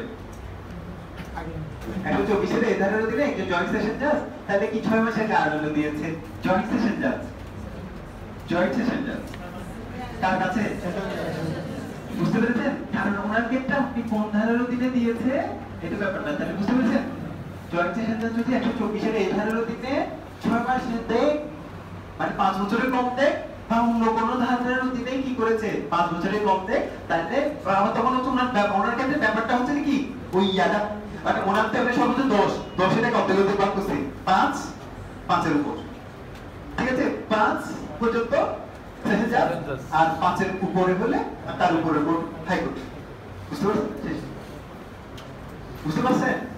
পরীক্ষাতে ভুল হবে, যারা মনোযোগী আসেন আপনাদেরকে অনেকজনকে দেখি আসে মনোযোগী থাকেন না, ঠিক আছে? ওই যে এখানে মনোযোগী যদি না থাকেন তাহলে দেখবেন যে আপনি তো বারবার করতে হবে, বারবার আসতে হবে, আপনাকে বারবার অপেক্ষা করতে হবে। কালকে তো বললাম আপনারা হচ্ছে যে জেনে বুঝে চয়েস করেছেন, যেমন আমরা তো তখন যখন ওই যে বিশ্ববিদ্যালয়ে অ্যাডমিশন টেস্ট দিচ্ছি আসলে তো আমরা জীবনে বুঝি না মানে আইন দিব বলে কি এগুলো হচ্ছে পুরোটাই মানে যারা বলে আর কি আমার ক্ষেত্রে হচ্ছে যে এম ইন লাইফ হয়তো কারো থাকতে পারে এটা আমি জানি না, কিন্তু বেশিরভাগ ক্ষেত্রে হচ্ছে থাকে না, মানে আমরা ছোটবেলায় অনেক রকম কিছু হইতে ইচ্ছে করে না, যখন সিনবাদ দেখতাম তখন সিনবাদের মতো হইতে ইচ্ছে করে করতো না, আর এরকম না এরকম আসলে না এই যে যখন আমরা কার্টুন দেখতাম ওই যে কার্টুনে যে ভালো চরিত্র থাকতো পাওয়ার রেঞ্জার্স, তাহলে এখানে দেখলে ওই যে ইয়ার মধ্যে এরকম না জীবনটা এরকম মনে হইতো ওর মতো এরকম আর কিছু হবে না, পড়ালেখা করবো না ওর মতো ছোটবেলায় এরকম হইতো না, ইচ্ছা করে না। এরপরে এই যে ধরেন আমরা এই যে ইউনিভার্সিটিতে দিচ্ছি তাহলে চান্স পাই গেলাম, হ্যাঁ বা তো তখন হচ্ছে যে এটা করলাম, এরপর হচ্ছে যে কি করছি, আবার হচ্ছে যে এই যে বিশ্ববিদ্যালয়ে পড়ে ফেলছি, এখন যখন ল নিয়ে পড়ছি আবার বলতেছি যে কি হইতে হবে। যেমন আমাদের তো প্রত্যেক বছরই দেখতে হয় একটা পেজ থেকে হচ্ছে যে 15-20 জন করে হচ্ছে যে কি হয়ে যায়, বিচারক হয়ে যায়। তো কিন্তু তাহলে এখানে ওই যে একটা থ্রি ইডিয়টস মুভিতে একটা মেসেজ আছে, সেই মেসেজটা হচ্ছে যে বন্ধু ভালো করলে ভালো লাগে, কিন্তু বন্ধু আমার চেয়ে ভালো করলে ভালো লাগে না। বুঝতে পারছেন? আমি যখন বন্ধু আমার বন্ধু দেখা যাচ্ছে যে দাঁড়াই, যখন কি করতেছে দেখতেছি যে এখানে আমার বন্ধু দাঁড়াইছে আর আমি এখানে বসে আছি, তাহলে খারাপ লাগে, ঠিক না? ওই জিনিসটা অনেক খারাপ লাগে, মানে নিজেকে অনেকটা ইয়া লাগে, সত্য কথা যেটা। তো সেজন্য হচ্ছে যে এই আবার ওই যে আমার বন্ধুরা এরকম জায়গায় এগিয়ে যাচ্ছে, তাহলে আমি কি করতেছি, এটার জন্য একটা আমার দৌড়ঝাঁপ, মনের মধ্যে একটা দৌড়ঝাঁপ থাকে। এটার কারণে আমাদের কিন্তু অনেক যারা থাকে আর কি চট্টগ্রাম বিশ্ববিদ্যালয়ে, ওরা অনেকজন কিন্তু এই জন্য এগিয়ে যায়। বুঝতে পারছেন? ওই ঢাকা ইউনিভার্সিটিতে সেম, থেকে যে ও পড়ছে ওর বন্ধুরা এই জায়গায় চলে যাবে দুদিন পরে, তো মনের মধ্যে একটা দৌড়ঝাঁপ শুরু হয়ে যায়। এটা আমি যদি এটা করতে না পারি তাহলে তো অবস্থা খারাপ, তাহলে আমি কথা বলবো যে কেন? বুঝতে পারছেন? এরকমও হতে হচ্ছে, বিশ্বাস করেন এই যে বিশ্ববিদ্যালয়ে এরকম অন্তরঙ্গ কিছু বন্ধু থাকে যেখানে আসছে যে ওর সাথে দূরত্ব ক্রিয়েট হয়ে গেছে, মানে ও নিজে করে দিয়েছে অথবা হচ্ছে যে আমি করে দিয়েছি। তো আমার ঠিক তোমার জায়গায় দেখা যাচ্ছে ও ফোন দিলে এখন আর যেতে ইচ্ছে করে, ওর সাথে থাকলে দেখা যাচ্ছে যে ওকে একজন সালাম দিয়ে কথা বলতেছে, আমি পাশে দাঁড়াইছে, আমার পাত্তাই দিল না। হ্যাঁ, তো আমি নিজেই হচ্ছে আমাকে কিছু করছে যে না, ও দেখতেছে ওর সাথে কি হবে, ভাইয়া এটা করে দেন, ভাইয়া এটা করে দেন, তো ওইটা বলতেছে কিন্তু আমার কিছু বলতেছে না। তখন হচ্ছে যে এটা ওইটা দেখে হচ্ছে যে আমি নিজেই হচ্ছে যে হীনমন্যতায় ভুগছি, ঠিক আছে? সেই জন্য ওর সাথে আর যাওয়াটা আস্তে আস্তে কমায়। বুঝতে পারছেন? তো আপনাদের বলছে যে আপনাদের এই কথাটা বলছি, আপনারা লটা পড়ছেন যে সবাই হচ্ছে যে ওই কালকেই তো বললাম যে বুঝে স্বেচ্ছায় সব জ্ঞানে। হ্যাঁ, তো যেহেতু করেছেন তাহলে আপনাকে আদায় করে নিয়ে যেতে হবে, কারণ হচ্ছে যে একবার হচ্ছে যে এই ট্রিপ মিস করলে আর কি, তাহলে আরো কমপক্ষে বছর দিয়ে তাহলে আপনাকে অপেক্ষা করতে হবে। বুঝতে পারছেন? তো এইটা আর জীবন থেকে তো সময় চলে যাচ্ছে, বুঝতে পারছেন? তো আপনি ওই সেজন্য পারবো এখানে পড়ার সিস্টেমটা বুঝে দিয়ে দেখেন না, আপনি বেশি দ্বারা পড়তে হয় এরকম না, তারপর আপনি বাসায় গিয়ে আরো 10-15টা দ্বারা পড়ে ফেলতে পারবেন, শুধু পড়লে হয় বলে। আমি আজকে অনেকজন আসলে আমরা সংখ্যা গুণি বা পরিমাণটা গুণি, মানে আমরা এই যে কোয়ান্টিটিটা দেখি, কোয়ালিটিটা দেখি না। আপনি হচ্ছে আজকে 50 দ্বারা বলছি 5 দ্বারা মনে নেই, বা 5 দ্বারা দেখে আমরা যখন এই যে এরকম করে আপনাকে যখন প্রশ্ন করতেছি আপনি পারতেছেন না, আপনি করেন আপনার বন্ধু একটা বন্ধুকে জিজ্ঞেস করে দেখেন, তাহলে দেখবেন যে ও পারে না, তাহলে লাভটা কি? ও বললো যে আজকে 50 দ্বারা করছে, তোমরা না। তারপর হচ্ছে যে আপনি যদি জেনে বুঝে একটু ভালো করে যদি এটাকে কি করে ওই ইয়ার মতো, ওই যে ইয়া করে না পার্সটা খুলে করে আবার একটু সবগুলো, তাহলে ওই অপারেশন করে করে তাহলে একটা সেকশনে আপনাকে কি করতে হবে, পার্সটা খুলে নিয়ে নিতে হবে, আবার জোড়া লাগাইতে হবে। বুঝতে পারছেন? কি আপনাকে বলছে না এখানে সংখ্যায় হিট করছে, এখানে সংখ্যার কোনো দরকার নাই, এখানে যে সংখ্যাটা দরকার। এখানে এসে আবার একটা ওই যে প্যানেল করে ধারার দরকার নাই, এই কোটায় এখানে ধারার দরকার নাই, এখানে ধারার দরকার আছে, এখানেও ধারার দরকার নাই, সংখ্যারও দরকার। বুঝতে পেরেছেন? এই আর কি আপনাকে মাথায় দেখে করতে হবে। দেখবেন যে পরীক্ষার হলে আপনাকে এই যে বলেন না টিচার ট্রিকি প্রশ্ন করছে, ট্রিক এগুলো আর কি। আমি জানি যে আপনাকে যখন এখানে সংখ্যা দিয়ে দিব আপনি চিন্তা করবেন 6 বছর হলে কি হবে, আবার তো 5 বছর চলে আসবে সামনে, আপেলের ক্ষেত্রে 7 বছরও যদি দেয়। বুঝতে পেরেছেন? আচ্ছা, তাই এটাই গেল।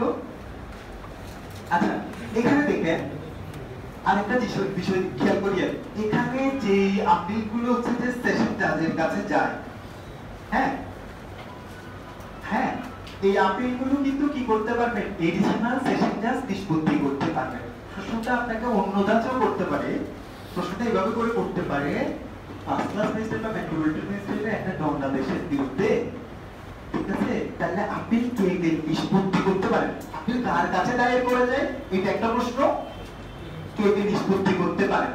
আবার বলছি, কে কে নিষ্পত্তি করতে পারেন। দায়রা জজ, অতিরিক্ত দায়রা জজের কাছে যে আপিলটা পাঠাবেন, সরি দায়রা জজের কাছে একটা আপিল, এখানে একটা আপিল দায়ের করে দিন, দায়রা জজ অতিরিক্ত দায়রা জজের কাছে আপিল দায়ের করার কোনো সুযোগ নাই, ঠিক আছে? কিন্তু আমরা বললাম যে এই যে ফার্স্ট ক্লাস ম্যাজিস্ট্রেট বা মেট্রোপলিটন ম্যাজিস্ট্রেটের বিরুদ্ধে আপিল দায়ের করা যায়, তাহলে কার প্যারাগ্রাফ 124 এর এদের মধ্যে অন্য ধারার দিতে তাহলে আপিলটা দায়ের করা যায় কার কাছে? দায়রা জজের কাছে।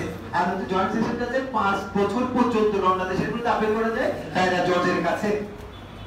তখন আপনার প্রশ্নটা এইভাবেও করতে পারে, বলতে যে 5 বছর পর্যন্ত এই যে রমনাদেশটা কে নিষ্পত্তি করতে পারে, কথাটা হচ্ছে নিষ্পত্তি করতে পারা, একটা হচ্ছে সরাসরি ফাইলিংটা কার কাছে করবেন। তাহলে নিষ্পত্তিটা করতে পারেন কে? আপনারা বেশি করে দেখবেন যে আপিলগুলো হচ্ছে যে দায়রা জজ করেন না, তাহলে অতিরিক্ত দায়রা জজরা করে। এইটা বলে দিয়ে এটা আছে 409, মানে আপনি যে সকল আপিলগুলো হচ্ছে দায়রা জজের কাছে দায়ের করা হয় সেগুলো উনি নিষ্পত্তি করার সুবিধার্থে কার কাছে পাঠিয়ে দিতে পারবেন? অতিরিক্ত দায়রা জজের কাছে পাঠিয়ে দিতে পারবেন। সেক্ষেত্রে ওই আপিলটা নিষ্পত্তি করার ক্ষেত্রে কি থাকবে? দায়রা জজের সমপরিমাণ ক্ষমতা ওনার থাকবে। বুঝতে পেরেছেন? তাহলে নিষ্পত্তি করতে পারেন যদি প্রশ্নটা করে তখন এরকম, তবে দেখেন এটাই মাথার মধ্যে একদম বসাই নিতে হবে যে নিষ্পত্তি একটা বিষয়, দায়ের একটা বিষয়। তাহলে নিষ্পত্তি করতে পারবেন দায়রা জজ, অতিরিক্ত দায়রা জজ দুইজনই। আর দায়ের করা যায় কার কাছে? শুধুমাত্র দায়রা জজের কাছে। বুঝতে পেরেছেন? ক্লিয়ার? একবার বসাই দিয়ে যান মাথার মধ্যে, তাহলে দেখবেন যে আপনার আর কঠিন কিছু মনে হবে না। একটু কষ্ট করে যান। ওই বলতে এখন হচ্ছে না, আসলে তো অস্বাভাবিক গরম পড়তেছে না, তাহলে দেখেন আপনাদের যে আমার এতে খারাপ লাগার কথা, তাহলে এগুলো আমি প্রত্যেকে বেশ করে পড়াচ্ছি না, আর হচ্ছে আমার লাগতেছেও না। আমি কম পড়াই গেলেও আপনি কিছু বুঝবেন না। কালকেও ইয়া পড়তেছে, তাহলে আমি যদি বলতে যাই আজকে আর পড়াবো না, 5 মিনিট পরে আমার কি বসবে কিছু বলবে? কিছু নাই, বুঝছেন? ওই যে একটা ওই যে ইয়া থাকে, তবু একটা দেখবেন যে একটা ড্রাইভার থাকে যে একটা মানুষের জন্য একটা দায়িত্ব নিয়ে অনেক সময় বিশেষ করে এরকম হয়ে যায়, আজকে আসছি জার্নি করে আসছি, আপনারা তো কষ্টটা দেখেন নি। ওই যে ইয়াটা ওই যে যখন এর আগে 2টা ব্যাচ ছিল, একদম প্রথম ব্যাচটা মানে এই গত ব্যাচের আগের ব্যাচগুলো মানে ওরা কিন্তু খুব সিরিয়াস ছিল, ওই টিক্সও বেশি। এই যে গানের মধ্যে বসে থাকাটা ওই 2টা ব্যাচ ছিল একটু কানায় কানায় পূর্ণ হয়ে যেত। এখানে প্রত্যেকবারই হচ্ছে এই চেয়ারগুলো তো কাজ হইতো না, বাইরে থেকে হচ্ছে যে ওখান থেকেও চেয়ার আনতে হইতো। ওই 2টা ব্যাচে ওই টিক টেকার পরিমাণটাও বেশি অনেক। বুঝতে পারছি ওরা সিরিয়াসও ছিল, ওইগুলো একটা ক্লাস 2-3 বারের উপরেও করছে ওরা। হ্যাঁ, ওই যে আমি বললাম না আপনাদের ওদের সুনাম করি, ওদেরকে দেখে আমি প্রথম একটা ব্যাচে প্রথম ব্যাচটাতে যে ব্যাচটাতে আমি নিজেও ওদের বার কাউন্সিলে পরীক্ষা দিয়ে ওই পরীক্ষা দিয়েছিলাম। মনে কি 19 নাকি 21? হ্যাঁ 21 হবে এটা। তাহলে ওইটাতে আমি ওদেরকে শুধু ভাইবার ক্লাসই করাইছিলাম। আমি জুডিশিয়ারি রিকমেন্ডেড আমি করাইতে চাচ্ছিলাম না, কারণ হচ্ছে মুস্তফাকেও বলছিলাম যেটা হচ্ছে যে আমি তো নিজে পরীক্ষা দেবো, জিনিসটা কেমন জানি ওদের সাথে কেমন হয়ে যাচ্ছে। এই যে তো তুমি হচ্ছে তুমি কাজ হিসেবে পড়াবা, ইয়াতে হিসেবে পড়াবা না। তবু আমি ওই যে ভাইবার ইয়াতে আমি হচ্ছে যে আমার কত করে এই জিনিসগুলো এভাবে করে পড়া উচিত করে মনে করি। হ্যাঁ, তো এইভাবে করে ওদেরকে এই পরের গেছে একদম ফুললি যে প্রথমে কিন্তু আমি পড়াইতে চাইনি অ্যাডভোকেসি। এখানে প্রথমে দেখতাম যে কেউ কথা বলে, কেউ কেমন করে, আর কেউ এত ইজি প্রশ্নগুলো করে। আমি এই প্রশ্নগুলো প্রশ্ন করার মতো প্রশ্ন, তখন আমি প্রশ্নটাকে কিন্তু বের হয়ে বলতে ভাই আমি এগুলো পারবো না। হ্যাঁ, আমি জুডিশিয়ারি ক্লাসেই নিই, যে অ্যাডভোকেসি ক্লাস করাবো না। হ্যাঁ, আর একটা হচ্ছে যে সবচেয়ে বড় ব্যাপারটা ছিল আমি 2টা ক্লাস করানোর পর দেখা যাচ্ছে ফিডব্যাক হচ্ছে 0। এর পরের ক্লাসে যখন জিজ্ঞেস করি কিন্তু কিছু আসছে না।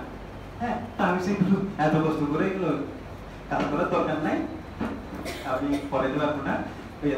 পরে আমি দেখি তাহলে প্রশ্ন হচ্ছে তুমি আর কয়েকটা ক্লাস দিয়ে দেবো, তাহলে করে তখন আমি বলছিলাম ওই যে ওদেরকে কিছু এডিট দেওয়ার পরে এখানে একই প্রশ্ন দিয়ে আমি দেখছি ওই যে আপনাদের আরেকবার শেয়ার করেছিলাম মনে হয়, এটা জুডিশিয়ারি ব্যাচে দিয়েছি, জুডিশিয়ারিতে এটা হাই 64 আমার এখনো মনে আছে, আর হচ্ছে যে অ্যাডভোকেসি ব্যাচে হচ্ছে যে পাইছে 100 আউট অফ 100। বুঝতে পারছেন? 100 আউট অফ 100 ওরা বলে যাবে দুইজন আসতো, নামটা আমি ভুলে গেছি। হ্যাঁ, তো ওই যে জিনিসটা তখন হচ্ছে ভালো লাগছিল, বিশেষ করে তখন এরপর থেকে আমি নিজে করতাম আবার এই কষ্ট করে যে একটা ক্লাসে পার দিতাম। এমনও হয়তো যে আমি দেখি সারাদিন তো কোর্ট করেছি, কোর্ট করে সারাদিন জার্নি করেছি, রাতের 8টায় হচ্ছে যে গাড়িতে উঠছি, সেই মানুষ এখানে আবার নামছে হচ্ছে দিনের 8টাতে। হ্যাঁ, 8টায় নেমে হচ্ছে এখানে চলে আসছি, 9টা থেকে ক্লাস। হ্যাঁ, আর কোথাও বাসায় যাওয়ার কোনো সুযোগ নাই, এখান থেকে ব্যাগটাকে নিয়ে যে ব্যাগটা কাঁধে নিয়ে এখানে চলে আসছি। হ্যাঁ, ওই যে এখানে নিচে হচ্ছে নাস্তা করেছে, অত মুসলমান আপনাকে বলছি নাস্তা আনার জন্য আনছে, এখানে একটু করে করেই হচ্ছে যে এই ক্লাস দিয়ে, কারণ পর আবার 2টা ব্যাচে ক্লাস। ঠিক আছে? এরপর আবার দুপুরে খাওয়া দাওয়া সেরে হচ্ছে আবার বিকাল 4টা থেকে 8টা পর্যন্ত, মানে টোটাল 4টা বেজে ক্লাস। হ্যাঁ, তো এটা দেখা যাচ্ছে অনেক সময় শরীর পারমিট করতে হয়, কিন্তু হচ্ছে যে দেখা যাচ্ছে যে ওই বললাম না একটা দায়িত্ববোধ থাকে এটার কারণে। তো আপনাদের এই কথাগুলো এই জন্য বলছি, আপনাদেরও কিন্তু দায়িত্ববোধ আছে, বললাম না আপনার পরিবার আপনাকে সময় দিয়ে দিচ্ছে, যাতে ওই সময়টা আবার এই জায়গা বলতে কি বুঝছেন, মানে কোথেকে আপনি আসলেন না কিন্তু আপনি তো টিকলেন না, মানে আপনার অবস্থা চেঞ্জ করতে পারেন, বুঝতে পারছেন? এইটাই এইভাবে করতে না হয়, তাহলে এখানে নিষ্পত্তি করতে পারবে দায়রা জজ, অতিরিক্ত দায়রা জজ, আর দায়ের করা যাবে কার কাছে? দায়রা জজের কাছে। আচ্ছা, এবার আমরা যাই 410 বলছে এই সেশন জাজ, তাহলে আমাদের বাকি আছে না সেশন জাজ, এডিশনাল সেশন জাজ, মানে দায়রা জজ, অতিরিক্ত দায়রা জজ, তাহলে ওরা কোন দণ্ডাদেশ দিলে, ওরা দিলে সেটা বিরুদ্ধে আপিল কার কাছে? হাইকোর্ট, ঠিক আছে? আর আপিলটা তাহলে দায়রা জজ, অতিরিক্ত দায়রা জজ হচ্ছে যে আপনি কি করেছে, দণ্ডিত করতে ওই দণ্ডাদেশের বিরুদ্ধে আপিল কার কাছে যাবে? তো এখানেও আপনাকে প্রশ্ন করবে, দেখেন তাহলে এখন দেখি তো আপনারা পারেন কিনা। অতিরিক্ত দায়রা জজ কাউকে 4 বছরের কারাদণ্ড দিয়েছে, কারাদণ্ডের বিরুদ্ধে আপিল কার কাছে? বুঝছেন? অতিরিক্ত দায়রা জজ 4 বছর, বছর হিসাব করে হচ্ছে 4 বছর হয়ে গেছে, তাহলে কার কাছে? দায়রা জজের কাছে না, না, হ্যাঁ এখানে হচ্ছে মানুষটা, অতিরিক্ত দায়রা জজ মানুষটা, উনি একদিনের জন্য কারাদণ্ড দিলে ওটার বিরুদ্ধে কার কাছে? হাইকোর্ট ডিভিশন, বুঝতে পারছেন? আর দায়রা জজ বললে তো বুঝতেই পারবেন যে এটা হাইকোর্ট, তাহলে আপনাকে প্রশ্ন করতে এরকম করে দিবে। আর হচ্ছে একজন কি করেছে, ওই অতিরিক্ত দায়রা জজ হচ্ছে যে তাহলে কি বলছে, ওই প্যানেলগুলো 124 ধারার অধীনে দিল না, অন্য কোনো ধারার অধীনে দিলেও তা ক্লিয়ার। একবার বুঝে দেখবেন যে আপনাকে আর বলছে যে এই জায়গাগুলোতে বাঁধানো যাবে না, প্রশ্ন করতে এই জায়গাগুলোতে বাঁধাতে পারবে, আর কিচ্ছু নেই, কোডির কিছু করতে পারবে না। এই কোডির প্রশ্ন বলতে এইগুলো বের করে না আনে, ঠিক আছে? আমি কিন্তু আপনাদের ওই সময় দিয়ে পড়াই দিচ্ছি, ওই এভাবে করে ভেঙে পড়াই দিবে কিনা আমার কেউ সন্দেহ, কিন্তু চেষ্টা করি যে আপনার এটা আমাদের আইন অঙ্গনটা একটু চেঞ্জ হোক আস্তে আস্তে, বুঝতে পারছেন? ওই আগের মতো হচ্ছে যে আপনাদের জান্নাই গতি সেও গতি করে এটা আস্তে আস্তে কনসেপ্টটাই চেঞ্জ করে দিতে যাচ্ছে। এই যে জুডিশিয়াল সার্ভিস কমিশন কেন করছে প্রশ্ন কঠিনগুলো, চাচ্ছে যে এখন মেধাবীরাই আসুক কেবল, বুঝতে পারছেন? যারা পড়ালেখা করে সবাই আসুক এখন, যেহেতু আগে তো আগে বিচারকদের মধ্যে এরকম হইতো, এগুলো লিক লবিং দিয়ে বা বিভিন্ন হচ্ছে অসৎ উপায়ে হচ্ছে জাজ হওয়ার সুযোগ ছিল।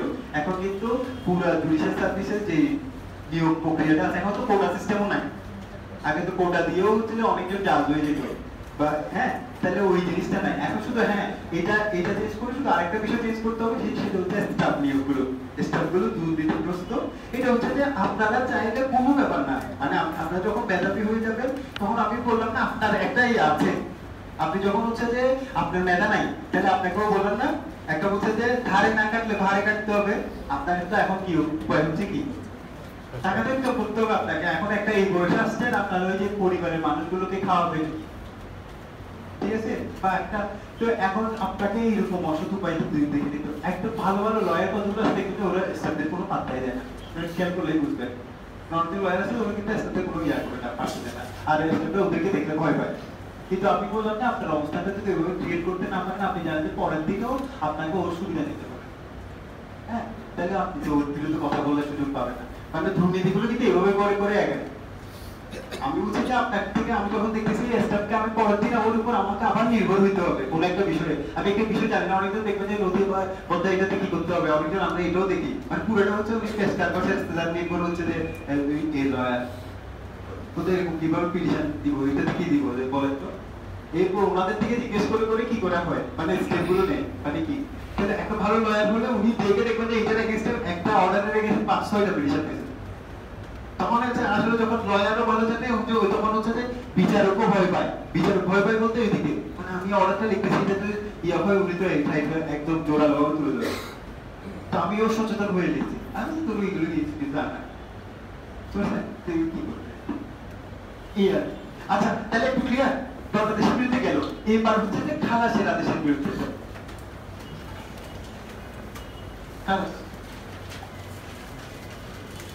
এটা আছে 417।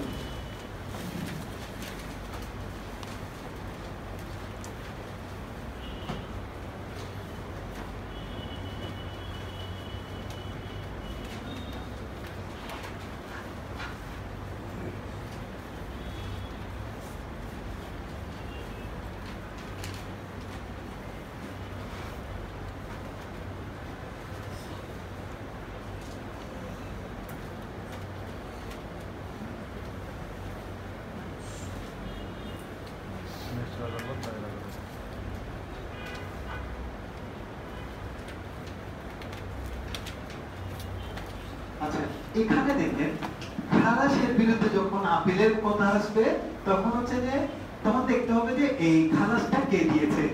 ওই বোঝা ম্যাজিস্ট্রেট কোন আদালত দিয়েছে, মানে ম্যাজিস্ট্রেট আদালতের যে কোনো একটা ম্যাজিস্ট্রেট দিয়েছে। তাহলে বুঝতে পারছেন যে কোনো ম্যাজিস্ট্রেট, এই চিফ জুডিশিয়াল ম্যাজিস্ট্রেট হোক, এটা থার্ড ক্লাস ম্যাজিস্ট্রেট হোক, যে ম্যাজিস্ট্রেট দেখ না কেন আপিল যাবে কার কাছে? আদালতে। আবার বলছি দেখেন এখানে কিন্তু জজ নাই, আদালত। খালাসের ক্ষেত্রে আবার আদালত, মানে আমরা বলছিলাম ফৌজদারি আদালতগুলোকে ওই যে দেখেন এবার সেকশন 6 এ আবার চলে যেতে হবে, সেজন্য এগুলো বলছি যে এগুলো ভালো করে জানা থাকতে হয়, ওই শ্রেণী বিভাগটা মাথায় রাখতে হবে। তাহলে সুপ্রিম কোর্ট ব্যতীত ফৌজদারি আদালত দুই রকমের, ম্যাজিস্ট্রেট আদালত, দায়ের আদালত। এইটাকে বাদ করলাম। তাহলে যদি ম্যাজিস্ট্রেট আদালত দেয় তাহলে তার উপরে কে? দায়ের আদালত না, তাহলে দায়ের আদালতে ওই শ্রেণী বিভাগটা অনুযায়ী। তাহলে দায়ের আদালতে তাহলেও কি উপরে কে? High court division. বুঝতে পারছেন? এই দায়ের আদালত বলতে এখানে তো আপনাকে প্রশ্ন করবে একজন অতিরিক্ত দায়রা জজ থেকে, তাহলে কাউকে খালাস দিয়ে দিয়েছে, তাহলে কার কোথায়? জয়েন্ট।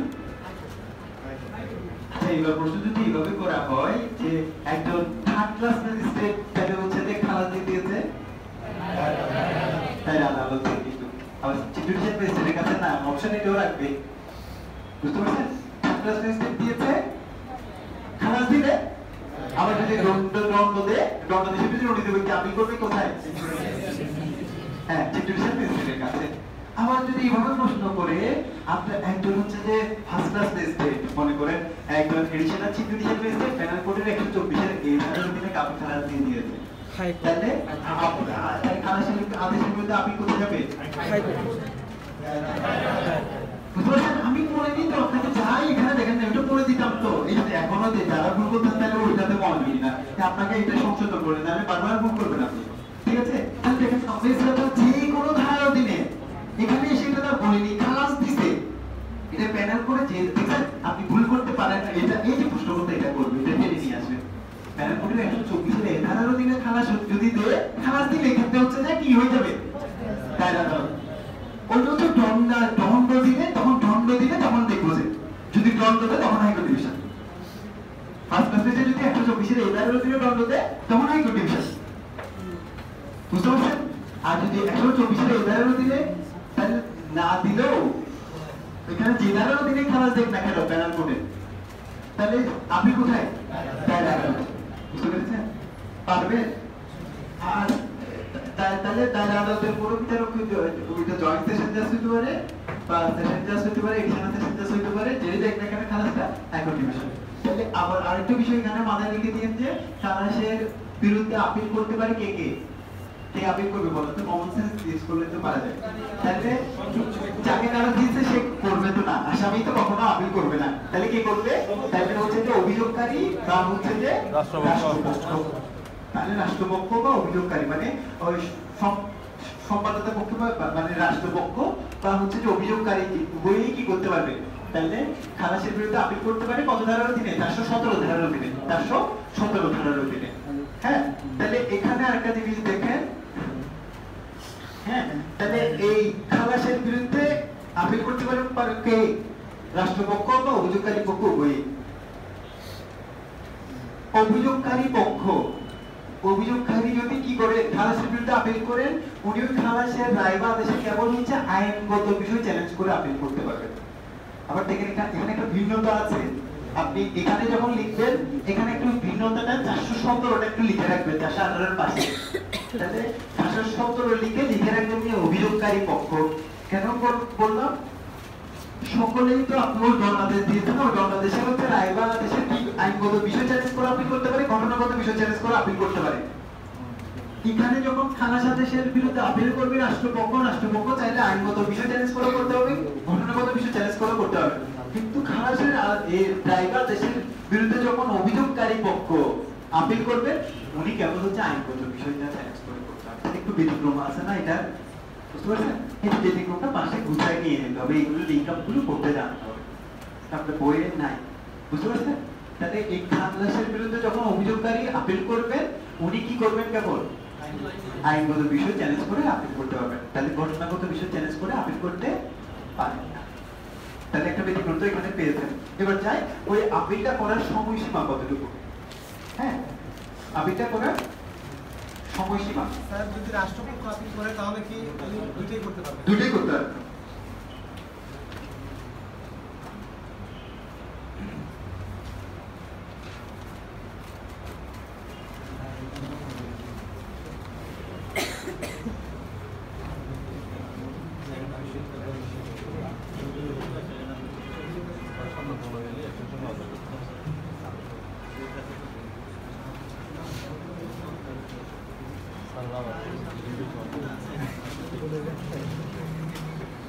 ঠিক আছে, তো খালাসের আদেশের বিরুদ্ধে তাহলে বলছে যে আপিল করার সময়সীমা হচ্ছে যে কতদিন?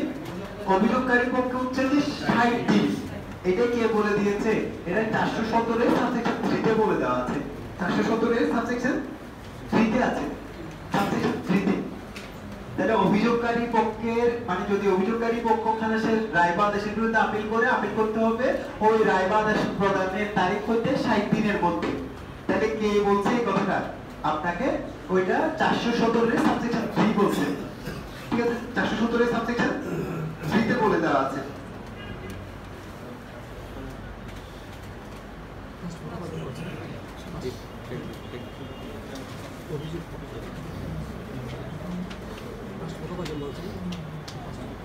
আর হচ্ছে যে যদি কি করে, যদি রাষ্ট্রপক্ষ করে তাহলে আপিল করবে সেটাও 60 দিন, কিন্তু সেটা কিন্তু 417 এর সাবসেকশন 3 অনুযায়ী না। এটা হচ্ছে যে আপনার লিমিটেশন অ্যাক্টের আর্টিকেল 157 অনুযায়ী। লিমিটেশন অ্যাক্টের আর্টিকেল 157 অনুযায়ী। কালকে আমরা লিমিটেশন অ্যাক্টে আবারও একটা আর্টিকেল পড়েছিলাম, বলেন তো কত? 150। কিসের বিরুদ্ধে? বিদ্যুৎ দণ্ডাদেশের বিরুদ্ধে আপিলের বিধানটা হচ্ছে যে কত? 7 দিন। এটা ব্যতিক্রম কিন্তু। ঠিক আছে, তাহলে মৃত্যু দণ্ডাদেশের বিরুদ্ধে আপিল করতে হবে 7 দিনের মধ্যে।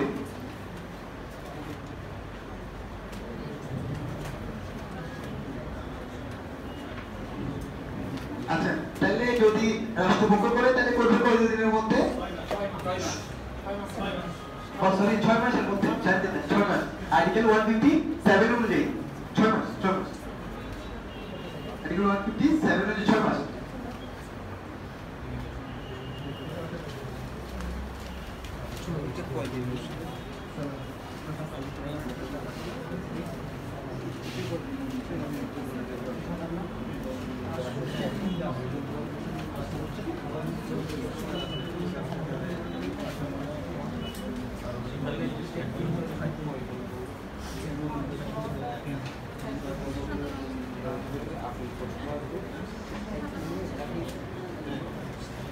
আচ্ছা, তাহলে ওই ক্ষেত্রে আরেকটা কথা তাহলে বুঝতে পেরেছেন?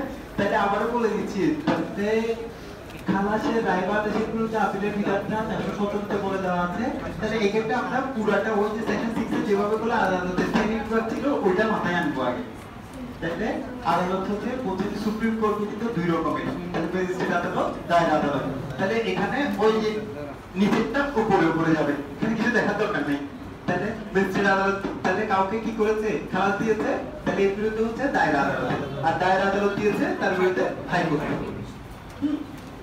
তাহলে এখানে আপিলের সময়সীমার ক্ষেত্রে একটু ভিন্নতা আছে। সময়সীমার ক্ষেত্রে হচ্ছে যদি অভিযোগকারী পক্ষ করে উনি আপিল করবে 60 দিনের মধ্যে, তাহলে এটা বলছি 417 দিনে। আর যদি কি বলে যদি রাষ্ট্রপক্ষ করে তাহলে করবে 6 মাসে। আমি 6 মাসে ইয়াতে করছি ওই, তাহলে কি করতে হবে? উনি 6 মাসের মধ্যে করবে। তাহলে কোথায় বলা আছে? আর্টিকেল 157 এ। হ্যাঁ, তাহলে আচ্ছা, আর এই ক্ষেত্রে একটু বলে দেওয়া যেতে পারে। তাহলে সেটা হচ্ছে 407 থেকে 410 এর মধ্যে দণ্ডাদেশের বিরুদ্ধে আপিল না, এটা সময়সীমা তো আমরা বলিনি। এটা সময়সীমা হচ্ছে যদি হাইকোর্ট ডিভিশনে হয় তখন করবে 60 দিনের মধ্যে। সেটা বলা আছে কত? আর্টিকেল 155 এ। তাহলে দণ্ডাদেশের বিরুদ্ধে আপিল হাইকোর্টে যদি করে তাহলে করতে হবে দণ্ডাদেশ প্রদানের তারিখ হতে 60 দিনের মধ্যে। কোথায় কি অনুযায়ী? লিমিটেশন অ্যাক্টের আর্টিকেল 155 অনুযায়ী। লিমিটেশন অ্যাক্টের আর্টিকেল 155 অনুযায়ী। ঠিক আছে, আর যদি কে করে, আর যদি ওই হাইকোর্ট ব্যতীত অন্য কারো কাছে করে, এখানে চিফ জুডিশিয়াল ম্যাজিস্ট্রেট দেখেছি, আবার দায়রা জজ দেখেছি না, তাহলে ওখানে করতে হবে কত? 30 দিনের মধ্যে। তাহলে কি অনুযায়ী? লিমিটেশন অ্যাক্টের আর্টিকেল 154 অনুযায়ী। লিমিটেশন অ্যাক্টের আর্টিকেল 154 অনুযায়ী। বুঝতে পেরেছেন? লিমিটেশন অ্যাক্টের আর্টিকেল 154 4 অনুযায়ী তাহলে বুঝতে পেরেছেন প্রথমে বলা 407 থেকে 410 ধারার অধীনে তাহলে এই বাংলাদেশের বিরুদ্ধে আপিলের সময়সীমা বলা আছে লিমিটেশন একটা আর্টিকেল 154 আর 55 এ 54 এ বলছে যে হাইকোর্ট ব্যতীত অন্য আদালতে যদি আপনি বাংলাদেশের বিরুদ্ধে আপিল করে তাহলে আপিলে হচ্ছে সময়সীমা কত দিন 30 দিন আর যদি হাইকোর্টে করে বাংলাদেশের বিরুদ্ধে তাহলে 60 দিন তাহলে এটা বলা আছে 155 এ 155 এ আর বুঝছেন ওই যে খালাসের বিরুদ্ধে এটা হচ্ছে যে 417 এর 3 এ বলা আছে অভিযোগকারী 60 দিন আর হচ্ছে যে কার বলা আছে রাষ্ট্রপক্ষেরটা বলা আছে লিমিটেশন অ্যাক্টের আর্টিকেল 157 এ 6 মাস ঠিক আছে আচ্ছা আর হচ্ছে যে রাষ্ট্রপক্ষ খালাসের রায়বাংশের আইনগত দিক ঘটনাগত দিক উভয় চ্যালেঞ্জ করে আপিল করতে পারে কিন্তু অভিযোগকারী পক্ষ কেবল আইনগত দিক চ্যালেঞ্জ করতে পারে ঠিক আছে এই একটুটি আর একটা বিষয় আপনি করে জেনে রাখবেন যে আর খালাসের মানে 417 ধারার অধীনে কি করা যায় সেকেন্ড আপিল করা যায় সেকেন্ড আপিল করা যায় খালাসের অধীনে মানে খালাসের রায় বা দেশের বিরুদ্ধে তৃতীয় সেকেন্ড আপিল আছে রাষ্ট্রপক্ষ করতে পারে সেকেন্ড আপিল আছে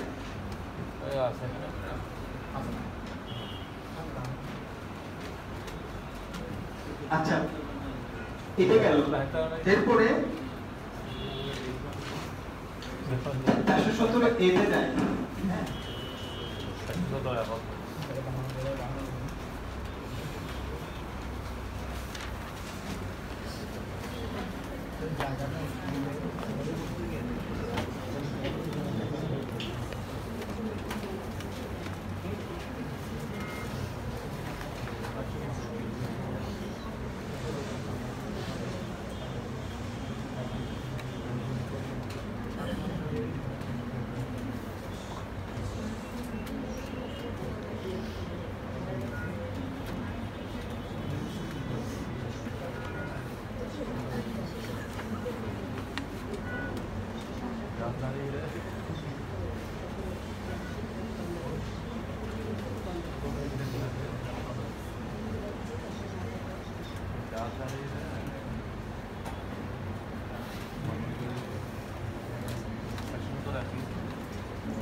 একটু করে খেয়াল করেন যখন তিনটা একসাথে করেন না তখন দেখবেন যে অনেক লোক বলে পুরোটা প্রথমে একটা খুব ইজি কিন্তু যখন একসাথে সবগুলো মনে রাখতে হবে তখন দেখবেন যে সেটা একটা যদি কনসেপ্ট বা ভালো করে ক্লিয়ার না করে দেখবেন যে সহজ বলা যায় হ্যাঁ তাহলে অপর্যাপ্ত বাংলাদেশের বিরুদ্ধে আপিল করতে পারেন কে সেই রাষ্ট্রপক্ষ বা অভিযোগকারী পক্ষ বুঝতে পেরেছেন এটা কমন সেন্স অ্যাপ্লাই করলে আমরা পারি সেটা হচ্ছে যে বললাম যে বাংলাদেশটা অপর্যাপ্ত হয়েছে মানে কম হয়েছে এটা বললে আপিলটা কে করবে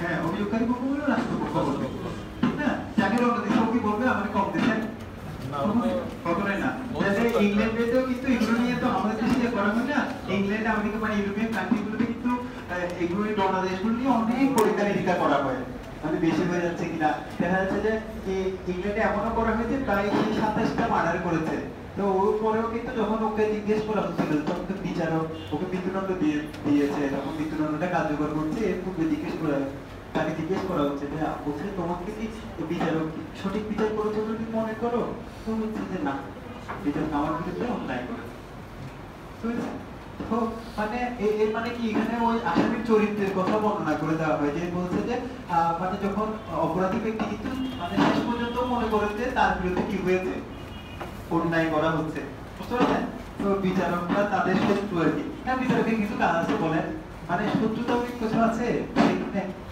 আপনি আইন অনুযায়ী করতে হচ্ছে এখন আইনে দেখলাম সেটা বলছে না ওই যে বিচারকের শত্রু অভাব নাই না কোনো না কোনো পক্ষ একদিক হয়ে যাচ্ছে আপনার দুই পক্ষ সাবমিশন দিয়ে গেছে আর অর্ডার মঞ্জুর করেছে একদিকে ও খুশি হয়ে গেছে আর দিকে ও আবার খুশি হয়ে গেছে বেজার হয়ে আর গেছে। ক্রেডিটটা হচ্ছে যে মানে দেখা যাচ্ছে যে পড়ালেখা করে এই এত পড়ালেখা করার পরে আমি জাজমেন্টটা লিখেছি, কিন্তু পরের দিন ক্রেডিট থেকে ওই উকিলের মুন্সি সহ উকিল চাই। কেন? এই টাকা দেয় না, আপনারা খালাস পাওয়াই দিছি আমি। ওদের খালাস দেওয়ার জন্য আমি এই কয়েকদিন হচ্ছে যে রাত জেগে পড়ালেখা করছি, অনেক বই আনাইছি, নতুন নতুন বই কিনে নিয়ে আসছি টাকা পাইছে? টাকা খরচ করে। ঠিক আছে, আমাদের কারণ তো কোর্টগুলোতে তো জানেন লাইব্রেরিতে পর্যাপ্ত বই নাই। হ্যাঁ, নিয়ে আসছি। এরপর থেকে ওই দিন কিন্তু উকিলের চেম্বারে মুন্সি থেকে শুরু করে সবাই ওই ক্লায়েন্ট থেকে টাকা নিচ্ছে। হ্যাঁ, ওদের খালাস পাইয়ে দিছে, টাকা দেন, শেষ, আপনাকে আর আসতে হবে না, তাইলে সেই জন্য বেশি করে দেন। জুনিয়র থেকে সিনিয়র সবাই। আচ্ছা, কিন্তু এরপরে কি করতেছে, ও কিন্তু গালিগালাজ করতেছে, এই জাজ সাহেব আমার জামিন দেয় না। ওই যে একটা আছে না, গান আছে না, ম্যাজিস্ট্রেট শামসুল হক জামিন দিল না, এখন ম্যাজিস্ট্রেট শামসুল হক জামিন কেমনে দিল বলেন? আচ্ছা, আচ্ছা, এবার আসি আবার পড়ার, কারণ পড়া বেশি হয়ে যাচ্ছে তো মাথার উপর লোড, সেজন্য যাতে একটু ক্লিয়ার করে নিতে পারেন। তো এখানে এবার আসেন, এটা কিন্তু একটু আবার বলা যাবে, আবার বলছি যদি ভালো করে না পড়েন তাহলে একটু বলা যাবে। তাহলে এখানে হচ্ছে যে অপর্যাপ্ত রক্ষাদেশ দিয়েছে, এটা দাবি করতে পারে কি বলছি, তাহলে রাষ্ট্রপক্ষ বা অভিযোগকারী পক্ষ, যাতে এই যে রাষ্ট্রপক্ষ, এই জিনিসটা ইজি খুবই, এটা ম্যাজিস্ট্রেট আদালত বা দায়ের আদালত যেই দেখ না কেন, রাষ্ট্রপক্ষ বলতে যে এই রক্ষাদেশটা অপর্যাপ্ত হয়েছে, সেই কারণে যদি আপিল করে, আপিল করবে কার কাছে? হাইকোর্ট ডিভিশনের কাছে। বুঝতে পেরেছেন?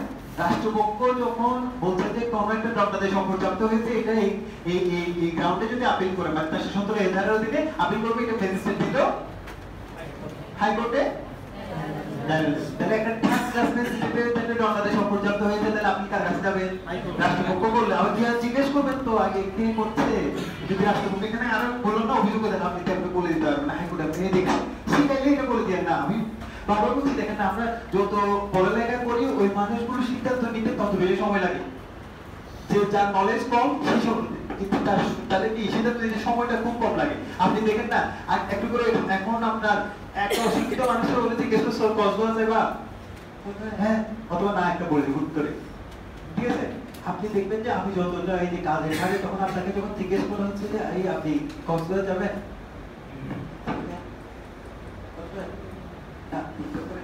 অথবা আমি একটু পরে জানাই, বুঝতে পারছেন? আপনি হুটহাট বিষয়টা, তাহলে আপনি যদি আমাকে বলেন যে কালকে ইয়াতে যাবেন, তাহলে আমাকে এই রকম করে একটা বলছে, অথবা আমি নেক্সট ধরে নিয়ে যে ইয়াতে ভ্যাকেশনে আসবো, তো বুঝলেন আপনি আমাকে জিজ্ঞেস করুন কক্সবাজার যাবে, সব খরচ আমার। আমি শুধু আপনি যদি বলতেন সব খরচ আপনার, সব খরচ সবগুলো আমার, আমি আপনাকে এইভাবে করে দিই, তবু আমি বলবো যে আমার একটু সময় লাগছে, আমি একটু করে পরে নিয়েছেন। আপনিও বলবেন, কারণ হচ্ছে যে এটা হচ্ছে শিক্ষার, যত কম শিক্ষিত হন কোনো একটা বিষয় দেখবেন হুটহাট সিদ্ধান্ত আপনি দিয়ে ফেলতেছেন, আর যত বেশি ওই বিষয়ে আপনার পড়ার জানাশোনা থাকবে, আপনি সিদ্ধান্ত দেবেন খুব আরো ধীরে স্থির পাবেন।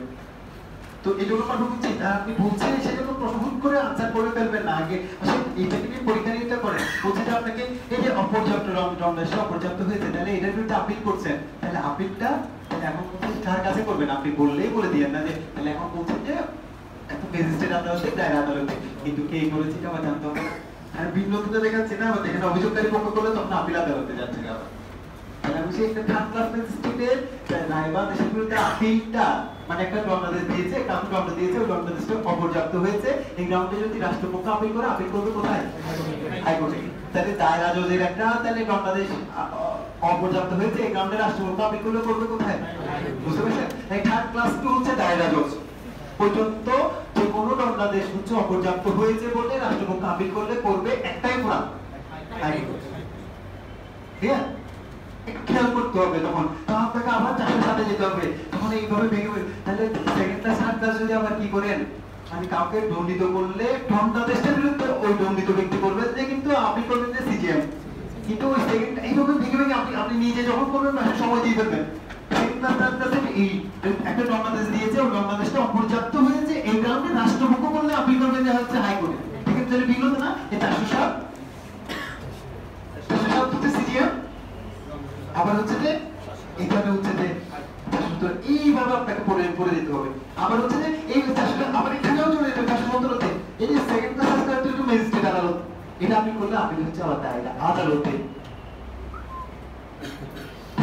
এই যখন আপনি তিনটাকে আবার নিজেকে কম্বাইন করতে জানবেন, দেখবেন যে জীবনে আপনার কখনো এই জায়গাতে ভুল হওয়ার কোনো সুযোগ নেই। বুঝতে পারছেন? আর যে আপনি হচ্ছে যে একবারে বলছেন না, আমরা অনেক সময় সংখ্যা গণনা করার চেষ্টা করি, আজকে 50 সেকশন করে ফেলেছি। কার্যকরী আপনি মনে রাখার মতো বুঝে ভেঙে পড়ছেন কয়টা? বা আপনাকে প্রশ্ন করলে আপনি মানে সকল যেভাবে প্রশ্ন করুক না কেন ওই রকম করে উত্তর দিতে পারেন মতো সেকশন পড়ে দেন কয়টা? আপনি উত্তর দিতেই পারছেন না, তাহলে হচ্ছে যে আপনাকে পড়াটা হয়নি, 50 এগুলো জিরো। বুঝতে পারছেন? দুইটা করেন, দুইটার থেকে একদম ভেঙে পড়বেন। আমি বুঝাইতে পারলাম, সিস্টেমটা পাশে গিয়ে ব্যবহার করবেন, এটার সাথে নিবেন, ওই সেকেন্ড ক্লাস ফার্স্ট ক্লাসে নিয়ে আসবেন। আবার এখানে এই যে ফার্স্ট ক্লাস মেট্রোপলিটন তাহলে হচ্ছে যে এত ধারা ব্যতীত সেশন যাচ্ছে। যখন একটু গণিত ব্যক্তি বলবে যে আমরা এত ধারা বললে হাইকোর্ট ডিভিশন, কিন্তু উনি যদি কি করে এই যে ফার্স্ট ক্লাস মেট্রোপলিটন এই ধারা সহ সব ধারায় যে কোনো খেলা যদি দিবে আপনি তার আদালত। এখানে কিন্তু একটা জজ আর হচ্ছে হাইকোর্ট, এখানে পুরাটা আদালত চেঞ্জ হচ্ছে। আবার হচ্ছে যে বললাম না, উনি এখানে যে ধারার দিনে দেখ না কেন, এটা সহ হচ্ছে যে ধারা আমরা এখানে বলিনি, এটা কেবল এইটা সহ হচ্ছে যে ধারা রাষ্ট্রপক্ষ যখন করবে কম দিতে বলতেছে তখন হচ্ছে হাইকোর্ট। বুঝছেন? জিনিসটা আপনি মিলাবেন এভাবে ব্যবহার করে। তাহলে এখানে হচ্ছে যে উনি 5 বছর পর্যন্ত দিয়েছে হাইকোর্ট, 5 বছর সরি 5 বছরের উপরে হাইকোর্ট। আবার হচ্ছে যে উনি খালাস দিয়ে দিয়েছে নাকি হাইকোর্ট।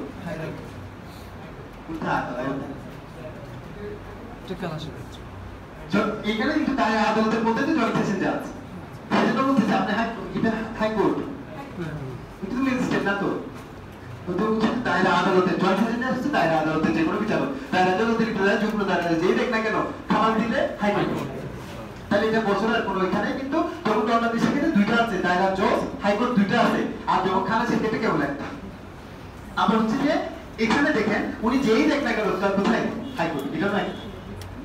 আপনি মিলাই ভেঙে পড়েন, দেখবেন যে আপনাকে আর বাজারের মতো প্রশ্ন করার সুযোগ থাকবে না। প্রশ্ন করছেন আপনি পরীক্ষার হলে গিয়ে সেই জন্য দেখবেন যে এমসিকিউ যে 100 এমসিকিউ যে 60 মিনিট দেওয়া আছে, এই 60 মিনিট আপনার লাগবে না, এবং হচ্ছে নির্ভুলভাবে লাগাইতে পারবেন।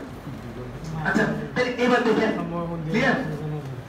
এরপরে হচ্ছে যে এবার দেখেন যদি অভিযোগকারী পক্ষ বলে, বলতে যে অভিযোগকারী পক্ষ তো তাহলে কি করতে পারে, জনদেশটা অপর্যাপ্ত হয়েছে এটা বল, উনি করবেন যে কোন কোন বিধান অনুযায়ী। উনি ওই 407 থেকে আমরা 410 এর বিধানগুলো করেছি না, ওই ফরম্যাট অনুযায়ী।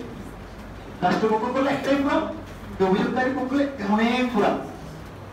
তাহলে দেখেন সেজন্য জিজ্ঞাসা করছি, আপনার যদি থার্ড ক্লাস ম্যাজিস্ট্রেট একটা দণ্ডাদেশ দিয়েছে, ওই দণ্ডাদেশটা কম হয়েছে এটা বলতেছে, তাহলে এই কম হয়েছে এটা বলে যদি আপিল করতে চাই, তাহলে এই যদি অভিযোগকারী পক্ষ করে কোথায় করবে, বুঝতে পেরেছেন? আর যদি এটা রাষ্ট্রপক্ষ করবে কোথায়, হাইকোর্ট। এইভাবে দুটো মিলাবেন, এবার একটা বহু করে মিলে যাবে। তখন আপনার যদি এই কি হয়, এই যে ফার্স্ট ক্লাস ম্যাজিস্ট্রেট তাহলে বা মেট্রোপলিটন ম্যাজিস্ট্রেট দণ্ডাদেশ দিয়েছে এত ধারা ব্যতীত, তাহলে কোথায় মানে দণ্ডাদেশটা কম হয়েছে এটা বলে সেশন যাবে। যদি এত ধারা ব্যতীত হয় হাইকোর্ট। এখানে যেটা অভিযোগকারী পক্ষ, এই জায়গায় তখন আপনার একটু গোলায় যায়, বুঝতে পারছেন? কিন্তু আপনি বললাম না সবগুলোকে আবার কম্বাইন করেন, জীবনে কোনো একবার জীবনে কষ্ট করে নিতে হবে সুন্দর করে, পারবেন? আচ্ছা আমি পরের দিন তাহলে আপনাদের জিজ্ঞেস করে পরের দিন বলতে তো বুঝতে পারছেন, পরের উইকে হয়তো বা পরের উইকে যদি আসি আর কি, হ্যাঁ পরের উইকে যদি আসি তাহলে পরের উইকে নাকি অবশ্যই আসবেন স্যার। পরের উইকে আসবো, পরের উইকে বন্ধ আসবো না আমাদের বুধবারে বন্ধ আছে না, 22 তারিখ বুধবারে বন্ধ আছে, বুধ বৃহস্পতিবার এখনো বন্ধ, তাহলে এই আছে ঠিক আছে। নেক্সট উইকে হয়তো হবে, তার পরের উইকে হবে না, পরের উইকে আর আসার সুযোগ থাকবে না। পরের উইকে আমাদের চিফ জাস্টিসের সাথে এটাই আছে, সেশন আছে, বৃহস্পতিবারই আছে, তাহলে আসার সুযোগ থাকবে না।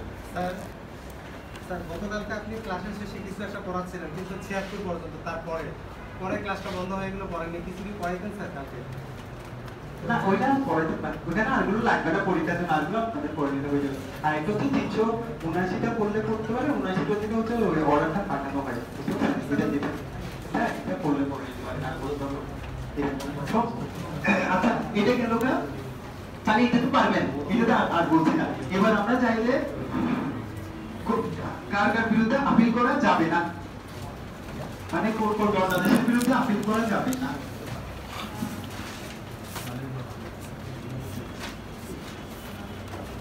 এটা ক্লিয়ার? না বাবু, এগুলো নিয়ে অনেকজন বলে ফেলে, আপনাদের এগুলো রিটেনও প্রশ্ন আসবে, আপনার ভাইবা তো জিজ্ঞেস করবে, ঠিক আছে?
আচ্ছা, তাহলে এখানে দেখেন আমরা হচ্ছে যে সকল ক্ষেত্রে আপিল করা যাবে না, মানে কোন কোন ক্ষেত্রে আপিল করা যায় না, আবার মানে কিছু কিছু দণ্ডাদেশ বিরুদ্ধে কিন্তু কি করা যাবে না, আপিল করা যাবে না, সেটা বলে দেওয়া আছে 412 থেকে 415 এই পর্যন্ত।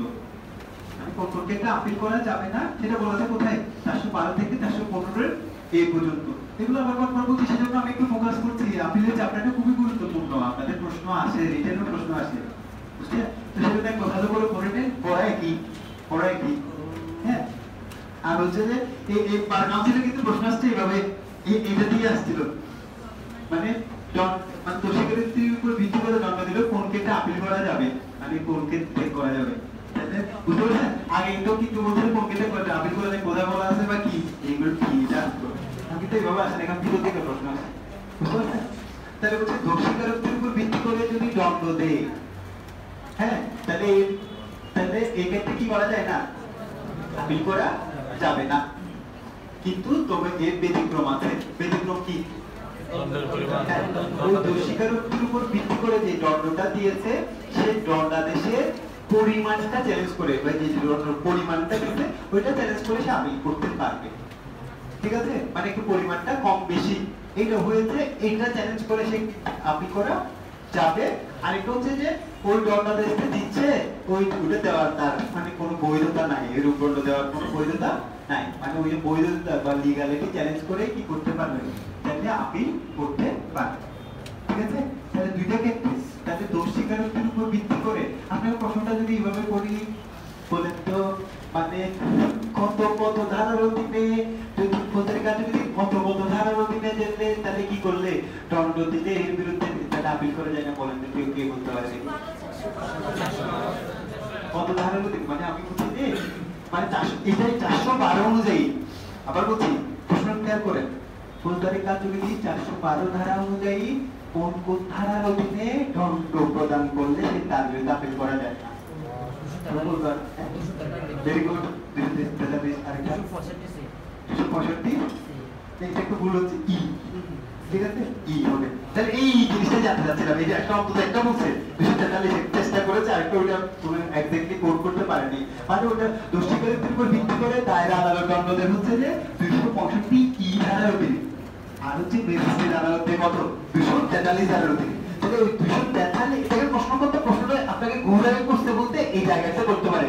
আমি প্রশ্নটা এইভাবে করলে বলা যায় না, মানে 243 বা 265 ই বা বাংলা বলে 265 ও ধারার অধীনে যদি কাউকে দণ্ড প্রদান করে ওই দণ্ডাদেশের বিরুদ্ধে আপিল করা যায় না, কথা হচ্ছে এটাই। তাই সেজন্য বলছি না, পড়ার সময় আপনি কি ভেঙে পড়ে ফেলবেন, তখন দেখবে প্রশ্ন করতে যদি প্রশ্নটা পড়ে তাহলে আপনি পারবেন। তাহলে ফৌজদারি কার্যবিধি 243 কিংবা 265 বা ই ধারার অধীনে যদি কাউকে দণ্ড দেয়, ওই দণ্ডাদেশের বিরুদ্ধে কি করা যায় না, সাধারণত আপিল করা যায় না। তবে দুইটা ক্ষেত্রে করা যায়। ক্ষেত্রগুলো কি? ওই ধারার অধীনে যে দণ্ডাদেশ দিয়েছে এটার পরিমাণটা চ্যালেঞ্জ করে ওই দণ্ডাদেশটা বৈধতা চ্যালেঞ্জ। বুঝতে পেরেছেন? ও একটু এই দিক সেদিক করে নেবেন, ওই প্রশ্ন করলে ধরুন কঠিন করলে এগুলোই করলে করতে পারবে, আর কিছু নাই। এটা আসছে অলরেডি, এটা দিয়ে এটা আসছে, কোন ক্ষেত্রে করা যাবে না এটা জানি, করা যাবে ভিতরের বিষয়টা দিয়ে দিন। আগের মতো আর ইয়ার প্রশ্নগুলো হয় না। হ্যাঁ, তাহলে একটু পড়ে গেছেন আপনার হচ্ছে যে এই কি করা লাগবে না। তাহলে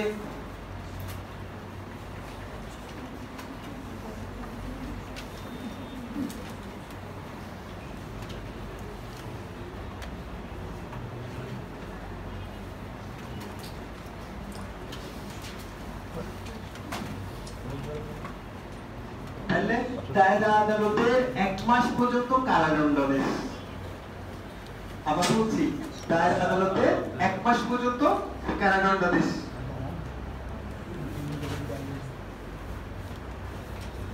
তাহলে দায়রা আদালতের 1 মাস পর্যন্ত কারাদণ্ডাদেশের বিরুদ্ধে কি করা যায় না? আপিল করা যায় না। কার? দায়রা আদালতের। তাহলে আপনাকে বললো যে প্রশ্নটা এভাবে করে করি, একজন চিফ মেট্রোপলিটন ম্যাজিস্ট্রেট কাউকে 20 দিন মেয়াদের কারাদণ্ডাদেশ দিয়েছে, তার বিরুদ্ধে আপনি আপিল কার কাছে করবেন? তাহলে মানে এটা জড়িত ব্যক্তি আপিল কার কাছে করবেন? তাহলে এখন বললো যে একজন আবার বলছে চিফ ম্যাজিস্ট্রেট, তাহলে কি করেছে? আপনার কাউকে 20 দিন মেয়াদের কারাদণ্ড দিয়েছে, বিরুদ্ধে আপিল কার কাছে করবেন? তাহলে একটা হচ্ছে দায়রা জজের কাছে, আর একটা প্রশ্ন দেওয়া হলো যে আপনার হাইকোর্ট ডিভিশনের কাছে, আর একটা হচ্ছে কোনোটিই নয়। হ্যাঁ, দায়রা জজের কাছে।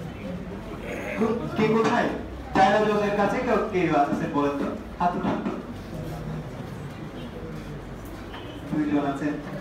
তারপরে কোনোটিই নয় কয়জন আছেন? অনেকজন। আর মানে কোনো মতামত নাই এরকম কয়জন আছে? এটা অনেক ধরনের দেখা যাচ্ছে কিছুই নাই, কোনো দিকে হাত উঠতেছে না। হাইকোর্ট ডিভিশন কয়জন আছে? কেউ নাই। কোনো মতামত নাই এরকম পক্ষ আছে। মানে মতামত থাকবে না কেন বলেন তো? আমি বলতে এটা দেখেন, আমার একটু ইয়াটা হচ্ছে কি, মানে সবাই তো পারার কোথায় দেখেন না, এখানে না পারার। আমি তো চেষ্টা করছি আপনাদের একদম এখানে সোজা বাংলা ভাষা, আপনাদের সিরিঙ্গা ভাষায় বললে আমার কথাগুলো আমি চেষ্টা করে সিরিঙ্গা বলার জন্য, যে এই থেকে আর কি করে বলতে বলেন তো? এখানে এই সহজ বললে বলার কিছু নাইও। এটা বলতে কাছে আমি যদি একটু এটা 565 মানে বই আকারে যদি নোট আকারেও লিখতে হয় সবাই বোঝার জন্য, এটা 565টা সেকশন আমি চাইছিলাম যে এরকম সোজা বাংলা ভাষায়, কারণ সেকশনের পরিমাণ বেশি তো, এটা পড়তে গেলে কমপক্ষে আমার 2 বছর সময় লাগবে। বুঝতে পারছেন? 2টা বছর সময় লাগবে। আর হচ্ছে যে এই সময়গুলো আসলে পাওয়া যায় না আমাদের দেশে। তো আপনারা হয়তো বাইরে থেকে বিচারকের কাছ থেকে কখনো আইডেন্টিফাই করতে পারবেন না। এজন্য হচ্ছে যে বিচারকের মনে করে যারা ইয়া করে বিচার কাজ করে, ওদের ক্লোজ কেউ না হলে ওরা যে কত পরিমাণ কাজ করে সেটা কেউ জানে না। ক্লোজ হলে কেবল সে বুঝতে পারে যে যখন যায় ভিতরে যায় এখানের মধ্যে কাজের ভলিউমটা দেখে বাসায় যায়, তখন ওরা বুঝতে পারে যে আসলে কাজটা কত পরিমাণ আছে। আপনার বাইরে থেকে মনে হইলে বলবেন না ওই যে বিচারক মানে অটোগ্রাফ দেওয়া ফাঁকিবাজ বিচারক হচ্ছে যে অন্যান্য সরকারি কর্মকর্তা কর্মচারী থেকে বেশি পরিমাণ কাজ করে, অনেক গুণ বেশি পরিমাণ কাজ করে। মানে আমাদের এখানে বিচারকদের মধ্যে ফাঁকিবাজ আছে না, আসলে ফাঁকিবাজ ওরাও কিন্তু অন্যান্য সরকারি কর্মকর্তা কর্মচারীর চেয়ে হচ্ছে অনেক বেশি পরিমাণ কাজ করে। বুঝতে পারছেন? আচ্ছা যাই হোক, তো আপনাকে যেটা বলছি, কিন্তু এখানে কেন বুঝবেন না বলেন, আপনার মতামত থাকেন নাই মানে হচ্ছে আপনি বুঝেননি, এক কথাই হচ্ছে এটাই। তো এখানে আপনাদের দেন একটা, আপনি ভুল করেন তারপরে না শিখবেন। তখন আপনার ওটা পরীক্ষার হলে বা আপনি যখন এখানে আরো পড়তে যাচ্ছেন বাসায় সেকশনটা, তখন আমি ওখানে বলতে গিয়ে ভুল করছিলাম এই জিনিসটা, তখন আর ভুল হবে না আপনার। ওই যে ভুল করছিলেন বলেই আপনার এটা মনে আছে। তো এখন আপনি ভুলও কেন করবেন? আপনাকে তো আমি এই রাখলে কিন্তু অনেক সময় দিয়ে বলে দিচ্ছি এগুলো, যাতে ভুলটা না করেন। নাহলে তো আমি আমি জানি যে একবার পড়ে দিয়ে গেলে এগুলো এখানে মেজরিটি কোশ্চেন হচ্ছে বুঝবেন না। আমি যতটাই সুন্দর করে বলে দিয়ে যাই না কেন, বুঝছেন কিছু বুঝবেন না। হ্যাঁ, আচ্ছা তাহলে আপনাদের তো বলছি এই দায়রা আদালতের বিচারক 1 মাস পর্যন্ত কারাদণ্ড দিয়েছে। প্রথমে বলে কে দিয়েছে? কোন আদালতে? ম্যাজিস্ট্রেট আদালতের বিচারক। তাহলে দায়রা আদালতের তো অন্য যে কেউ এটা 1 মাস না 1 দিন দিলে এটার বিরুদ্ধে আপিল করা যায়। কোনটি নয় অপশনে তাহলে দিচ্ছে দেখেন কেন হচ্ছে না, কারণ আমি কিছু দায়রা আদালত দিলে দায়রা আদালত মানে দায়রা জজ, অতিরিক্ত দায়রা জজ, যুগ্ম দায়রা জজ, এই তিনজন যদি কি করেন কাউকে 1 মাস পরিমাণ কারাদণ্ড দেন, এটার বিরুদ্ধে করা যাবে না। কিন্তু আর দায়রা আদালত তো ম্যাজিস্ট্রেট আদালত যে কোনো ম্যাজিস্ট্রেটরা বলছে না যে কোনো ম্যাজিস্ট্রেট দে, তাহলে এর বিরুদ্ধে উনি একদিনও যদি দে এর বিরুদ্ধে আপিল করা, তাহলে আমরা ভুলটা কোন জায়গায় হইতে পারে বুঝতে পারছেন? জাস্ট আদালতের বিচারক, ম্যাজিস্ট্রেট আদালত নয়। ক্লিয়ার? বুঝতে পারলেন? ভুলটা এই যে দেখেন আপনি তাহলে এখানে ভুল হোক, কিন্তু আপনি চাচ্ছেন কি পরীক্ষার হলে বা আপনি প্র্যাকটিক্যাল লাইফে যখন যাবেন তখন আর ভুল হবে না। বুঝতে পারছেন? শিখতে গিয়ে তো ভুল হবে, এটা স্বাভাবিক, কিন্তু শিখতে গিয়ে আপনার ভুল করে আকাঙ্ক্ষা নাই, তাহলে আপনি তো তাহলে পারবেন না। আপনি তো এখানে এসে যে সময়গুলো দিচ্ছেন আপনি তো টাকা দিয়ে দিচ্ছেন, বুঝতে পারছেন? আপনি এখানে টাকা দিয়ে পড়তে আসছেন, তাহলে এখানে যদি আপনি এসে ঘুমান, আপনি এসে অমনোযোগী থাকেন, এটা তো সম্পূর্ণ আপনারই লস। কারণ আপনার জীবন থেকে সময়গুলো চলে যাচ্ছে না, জীবনটা কিছু যদি নিজের জায়গাটা একটু করেও চেঞ্জ করে নিয়ে যেতে না পারেন, তাহলে এটা সম্পূর্ণ ব্যর্থতা না আজকের দিনে আপনার। বুঝতে পারছেন? তো এটার জন্য আপনাকেই তো ভিজিলেন্ট থাকতে হবে। আমি ধরুন এখানে আমি ঘুমাইতে চাইলে মনে করেন আপনাকে যে পড়াচ্ছে ওই ঘুমাইতে চাইলে আপনি ঘুমাইতে দিবেন না, এটা হচ্ছে দায়িত্ব। কারণ উনি এসে ঘুমাইতে পারেন, উনি সময়টাকে শেষ করে দিয়ে চলে গেলে, যদি কেউ কারো এরকম উদ্দেশ্য থাকে সময় শেষ করে দিয়ে চলে গেছে, ওনাকে হচ্ছে যে ওই পেমেন্টটা দিয়ে দিয়েছে চলে যাবে।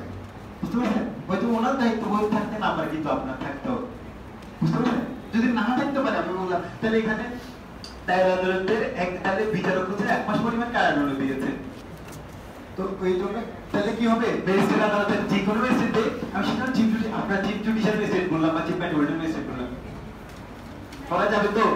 তাহলে ওনাকে ম্যাজিস্ট্রেটে আপিল করতে হবে কোথায়? চিফ জুডিশিয়াল উনি 5 ক্লাস ম্যাজিস্ট্রেট, তখন আপনি আগে জিজ্ঞেস ফাংশন জন্য জিজ্ঞেস করেন হাইকোর্ট কেউ আছেন কিনা, কেউ আমি চাচ্ছি যে উনি, তাহলে যদি কেউ বলতে আমি আছি, তখন আমি বলতাম উনি খুব বেশি বুঝেছে। কেন বলেন তো? বলতে হচ্ছে যে যদি chief judicial magistrate 5 class magistrate উনি যদি প্যানেল করে স্যার একটা আমি তো বলিনি কোন ধারা বলিনি, 124 এই ধারার অধীনে যদি ধরেন 20 দিন মেয়াদের কারাদণ্ড দিয়েছে, তখন কিন্তু হাইকোর্ট, ঠিক না? আমি তখন একদম উনি কেন বলতাম, উনিও পারে, খুব ভালো পারে, এখন ওনার চিন্তা করে ক্যাপাসিটি এখানে সকলের উদ্যোগ। বুঝতে পারছেন? তো উনি বলে দিতে আমি কারণ এখানে ইন্ডাফিনিট রেখে দিয়েছি আপনাকে, বলেন প্যানেল কোডের 124 এর এ ধারা হইতে পারে, অন্য ধারা হইতে পারে, তখন উনি বলতো যদি প্যানেল কোডের 124 এর এ ধারা হয় তাহলে হাইকোর্ট ডিভিশন, আর 124 এর এ ধারা না হয়ে অন্য ধারা হইলে দায়রা জজের কাছে। বুঝতে পেরেছেন? দেখছেন কতগুলো অপশন, আমি যা অপশন দিয়েছি সবগুলো সঠিক এখানের মধ্যে, কিন্তু আপনার বুঝার লেভেলটা অনুযায়ী আপনাকে করতে হবে। বুঝতে পারছেন? আমি জাস্ট বুঝেছি কিনা এটা দেখার জন্য, এখন জিনিসটা বুঝতে পেরেছেন? আমি এটা দিয়ে জাস্ট আপনাকে দেখেন, এখানে আমার আপনাকে বাজানোর কোনো উদ্দেশ্য আমার নাই, জাস্ট আপনাকে সিস্টেমটা দেখাই দেবো, এই সিস্টেমে পড়তে আগাইতে হবে, নাইলে আপনি পারবেন না। পরীক্ষা হলে এই যে আরো ভয়াবহ পরিস্থিতি আপনার জন্য অপেক্ষা করবে। বুঝতে পারছেন? আর যদি আপনি করে যান, বিশেষ করে আপনাকে আর বাজানোর কোনো সুযোগ থাকবে না। ক্লিয়ার? বুঝতে পেরেছেন? ক্লিয়ার একটু এই বিষয়টা নিয়ে আমি সেজন্য একটা জিনিস বারবার খেয়াল করি, এখানে কেউ কথা বলতেছে, এখানে দাঁড়াইলে আপনি নিজেও দেখতে পারবেন কে কথা বলতেছে, কেউ কে অমনোযোগী, সবকিছু খেয়াল করা যায়, কিন্তু আমাকে কোনোদিন এই ব্যাপারে কথা বলতে দেখতেন না। ঠিক আছে? ওই বেশি না, কেউ যদি এরকম বেশি কথা বলা বলে করতেছে অন্যদের, বা আপনি কনসেন্ট্রেশনটা আমি নিজে কি করতে পারছি না, যারা মনোযোগী তাদেরকে পড়াইতে পারতেছি না, এইটার ব্যতীত আমি কোনোদিন কথা বলবো না। কারণ আপনি টাকা দিয়ে পড়তে আসছেন, আদায় করে নিয়ে যাওয়ার দায়িত্ব হচ্ছে যে আপনার। তো এখানে যদি কেউ ঘুমাইতে পারছেন না, আমি কি করবো বলেন তো? ওই বলে না, একজন হচ্ছে যে যে নিজের ভালো নিজে বুঝে না, যে টাকা দিয়ে পড়তে আসার পর ও নিজের ভালো নিজে বুঝে না। ঠিক আছে? তো এরপরে যদি ওরে বুঝানোর সুযোগ থাকবে বলেন। আচ্ছা, এটা বলছে যে আমাদের 413 বলতেছে কি দেখেন, দায়রা আদালতের কোন বিচারক যদি কাউকে 1 মাস পরিমাণ কারাদণ্ড দেয়, এর বিরুদ্ধে আপিল করা যাবে না, এটা বলে দিচ্ছে। আমরা তো পড়তেছি যে এখন কোন কোন দণ্ডাদেশের বিরুদ্ধে আপিল চলবে না। এখন দায়রা আদালতের বিচারক 1 মাস পরিমাণ তাহলে কারাদণ্ড দিলে, তাহলে এর বিরুদ্ধে আপিল চলবে না, কে বলে দিল? 413।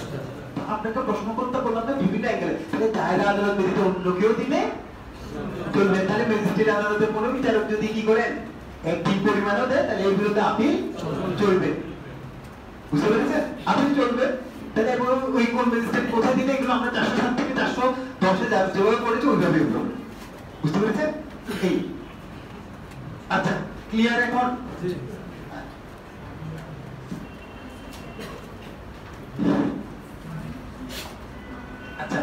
এরপরে দেখেন এটা দায়রা আদালত বা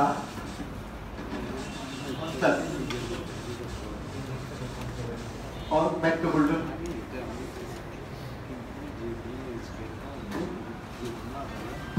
পঞ্চাশ টাকা পরিমাণ অন্তর্গত 50 টাকা। তাহলে দেখেন দায়রা আদালত সকল প্রকারের ফার্স্ট ক্লাস ম্যাজিস্ট্রেট সকল প্রকারের মেট্রোপলিটন ম্যাজিস্ট্রেট কর্তৃক 50 টাকা পরিমাণ অর্থদণ্ডের বিরুদ্ধে কি করা যাবে না, বলছে আপিল করা যাবে না, আপিল করা যাবে না। 50 টাকা পরিমাণ দিয়েছে, তাহলে এর বিরুদ্ধে আপিল করা যাবে না। ওই সেম ভাবে যদি এবার দেখি পারেন কিনা, এটা ইজি হয়ে যাওয়ার কথা। একজন থার্ড ক্লাস ম্যাজিস্ট্রেট তাহলে কি করেছে, কাউকে 20 টাকা পরিমাণ অর্থদণ্ড দিয়েছে, আপিল কার কাছে যাবে? থার্ড ক্লাস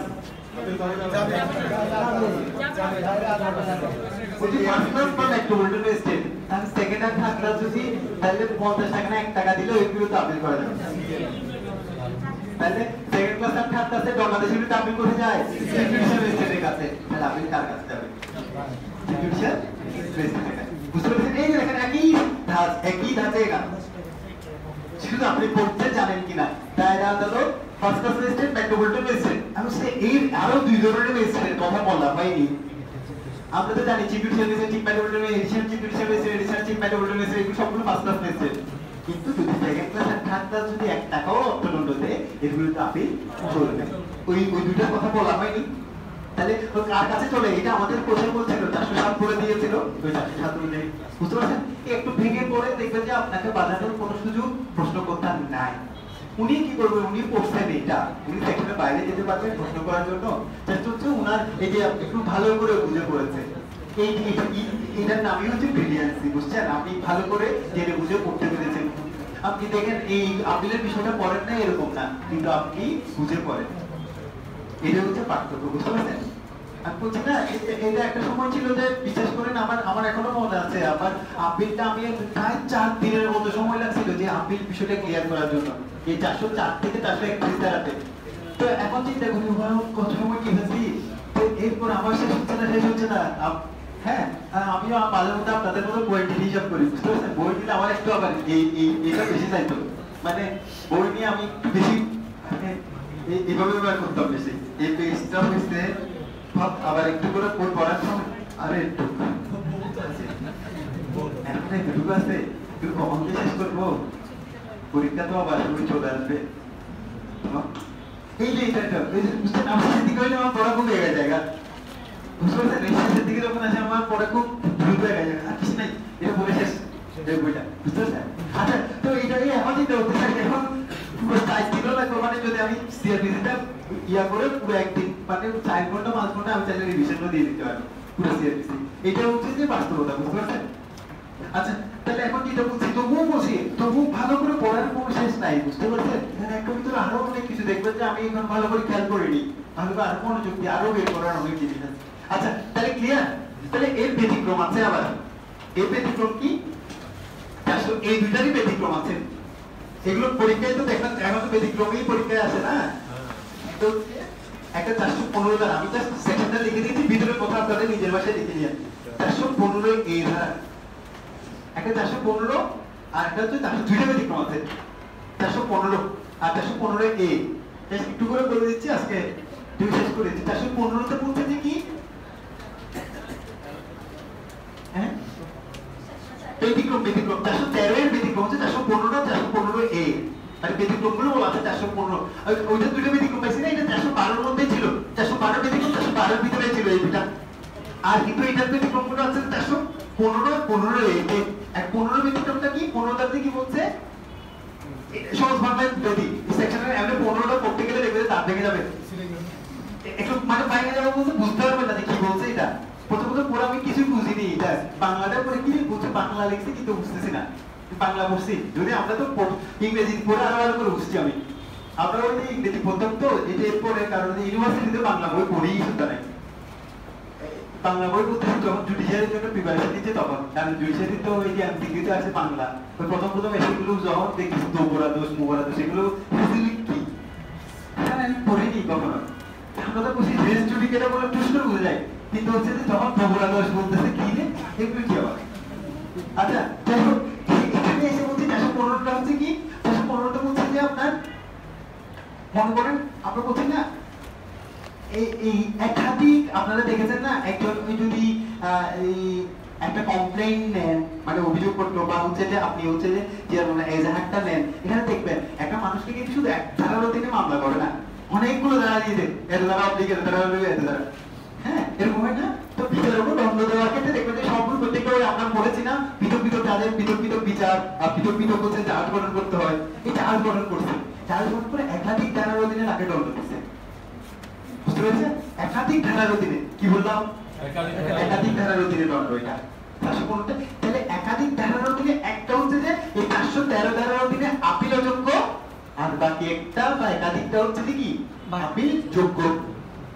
তাহলে সেক্ষেত্রে যদি ওই আপিল যোগ্য যেটা আছে সেটার অধীনে আপিল করা গেলে, যদি আপিল করে এক্ষেত্রে আপিল অযোগ্য, যেটা 413 অনুযায়ী যেটা আপিল অযোগ্য হয়ে গেল সেটার বিরুদ্ধে আপিল করা যাবে। ঘটনাটা বুঝেন কেমন করে? ধরেন মুসলিম ভাইকে ওই যে খুন করছে না, ওই যে এখন মামলা তো শেষ হয়নি, তাই দিছি না, তাহলে এখন আপিল করতেছে মনে করেন, আপিল চলবে। তাই আপিলে কি করলাম, ওই মুসলিম ভাইয়ের বাসা ভাঙিয়ে ঢুকছে না, বাসা ভাঙিয়ে ঢুকলে তাহলে কি হয়েছে, ধরুন 453 রাতে, তাহলে কি করেছে, রাতে ঢুকে নাই, দিনে ঢুকছে, হাউস ব্রেকিং। তো ওই ধারাতে আমি তো এটা তো দায়রা আদালত, মার্ডার কেসে মামলা তো দায়রা আদালতে বিচার করবে, অতিরিক্ত দায়রা জজ করতেছে মনে করেন, তাহলে তাকে 302 ধারার মামলা, ওই মুসলিম ভাই যে অমুক হত্যা করেছে এটা ছিল প্রমাণিত হয়েছে, সেটা হচ্ছে যে ওই ধারাতে তাকে মৃত্যুদণ্ড দিচ্ছে। আর হচ্ছে যে ওনার ঘর ভেঙে ঢুকছে যে 453 ধারা চার্জ সিট প্রমাণিত হয়েছে, ওই ধারার অধীনে 1 মাসের কারাদণ্ড দিচ্ছে। হ্যাঁ, তাহলে 1 মাস পরিমাণ কারাদণ্ডের বিরুদ্ধে তো কি করা যাবে না, আপিল করা যাবে না, আপিল করা যাবে না। কিন্তু ওই যে মৃত্যুদণ্ড দিচ্ছে আপিল করা যায় না। তাহলে এই যে ওটার বিরুদ্ধে যদি আপিল করে, এই যে 1 মাসের কারাদণ্ড যেটা আছে সেটার বিরুদ্ধে আপিল চলবে। ক্লিয়ার? করলাম হচ্ছে ওখানের মধ্যে ওই কথাটা আছে, মানে একাধিক ধারার অধীনে দিতে দণ্ড দিতে, সেখানের মধ্যে একটা হচ্ছে 413 ধারার, একটা হতে পারে একাধিক হতে পারে, 413 ধারার অধীনে আপিল যোগ্য, আর এক বা একাধিক হচ্ছে কি আপিল যোগ্য। আপিল যোগ্য, সেক্ষেত্রে আপিল যোগ্যটার বিরুদ্ধে যদি আপিল করে, এই 413 ধারা অনুযায়ী যেটা আপিল যোগ্য সেটার বিরুদ্ধে আপনি চাইলে আপিল করতে পারবেন। মানে এখানে হচ্ছে কি বলছে না, ওই যে এখন পানিতে কি সোনার সাথে সোনার উপর লোহা রাখলে লোহা বসছে না, এই সেম মানে। আচ্ছা, তারপর হচ্ছে এরপরে যাচ্ছে যে হ্যাঁ 15 এটা কি দেখেন, এখানে হচ্ছে ওখানে ধারা একাধিক, শুধু এটা যদি বুঝলেন এটা বুঝাই যে এখানে ব্যক্তি একাধিক। অর্থাৎ দেখেন না অনেক সময় অপরাধী কি থাকে না, একটা মামলাতে আবার একই এরকম একাধিক ধারা দিতে ধরেন, কিন্তু ব্যক্তি আছে একাধিক। মুসলিম ভাইকে খুন করতে কিন্তু 5 জন ব্যক্তি আসছিল মনে করেন, বা 4 জন ব্যক্তি ছিল, ঠিক আছে? তো 4 জন ব্যক্তিকে ধরেন এখন তাহলে কি করেছে, এরকম মৃত্যুদণ্ড দিচ্ছে, ধরেন কাউকে অবশ্যই ছেড়েও দিচ্ছে, এরকম আছে না, তাহলে ধরেন কাউকে শুধু 1 মাস কারাদণ্ড দিচ্ছে, কাউকে আবার খালাস দিয়েছে না, খালাস দিয়েছে, আমি বুঝতে পারছেন, কাউকে খালাস দিয়ে দিচ্ছে, তাহলে কাউকে 1 মাস পরিমাণ কারাদণ্ড দিচ্ছে মনে করেন কোন একটা, তাহলে সেটা না আপিল যোগ্য। কিন্তু তার বিরুদ্ধে ওখানে একজনকে যে মৃত্যুদণ্ড দিচ্ছে সেটা আপিল যোগ্য না, আপিল যোগ্য। তাহলে এই আপিল যোগ্য ব্যক্তি যদি কি করেন, আপিল করেন, সেক্ষেত্রে আপিল অযোগ্য অপরাধী যাকে তাহলে কি করেছেন দণ্ড দিয়েছেন, সেই ব্যক্তিরা আপিল করতে পারবে। মানে এখানে একাধিক ব্যক্তির মধ্যে এক বা একাধিক ব্যক্তি হচ্ছে আপিল অযোগ্য অপরাধে দণ্ড দিছে, আর একটা হচ্ছে যে আর এক বা একাধিককে হচ্ছে আপিল যোগ্য অপরাধে দিছে। সেক্ষেত্রে হচ্ছে আপিল যোগ্য অপরাধে যাকে দণ্ড দিয়েছে ওই দণ্ডাদেশের বিরুদ্ধে যদি আপিল করে, সেক্ষেত্রে আপিল অযোগ্য অপরাধে যেটা তাহলে দণ্ড দিয়েছে, সেক্ষেত্রে আপিল অযোগ্য অপরাধে ব্যক্তিও আপিল চাইলে করতে পারবে। সেই ক্ষেত্রে ধারা মানে মানে এক বা একাধিক হচ্ছে আপিল যোগ্য, এক বা একাধিক আপিল যোগ্য। তাহলে আপিল যোগ্য এটাতে আপিল করলে আপিল অযোগ্যটা না, আপনারা কি করেন না ওই জায়গায় কি কথা, ওই যে আমরা বলি না ছেড়ে না গাছে কি করে দাও, ইয়ার বান্ডেলে ঢুকাই দাও, মানে ভালো টাকার বান্ডেলে ঢুকাই দিয়ে আমরা চালাই ফেলি না, এটা তো সেম কথা। মানে এটা আপিলটা চলে না, অসল মালটা কি হয়ে যায়, ওই চালু মালের সাথে ঢুকাই দিচ্ছি, চলে গেছে। এখানে ব্যক্তি চালু, এখানে ওই যে ধারা চালু, একটা চালু একটা অচালু, তাহলে ওই যে অসলটা কি হয়ে যাবে, ওই চালুটা যদি চলে আর এখানে হচ্ছে মানুষ একটার ক্ষেত্রে কি আপনিও যোগ্য আর এটা কিন্তু যোগ্য, তাহলে যোগ্যটা যদি তাহলে ওর মানে ওরে ঢুকতে দিছে। অনেক সময় দেখেন না ওই যে মানে এটা হচ্ছে কি এখানে কেমন হচ্ছে প্রেসিডেন্টের ঢুকার মানে প্রবেশ অধিকার আছে, প্রেসিডেন্টের সাথে প্রেসিডেন্টের পিএস আছে, ও ঢুকতেছে না, ওর তো একটা ঢোকার কথা ছিল না, এই অপশনটা চলে গেছে। বুঝতে পারছেন? এই আজকে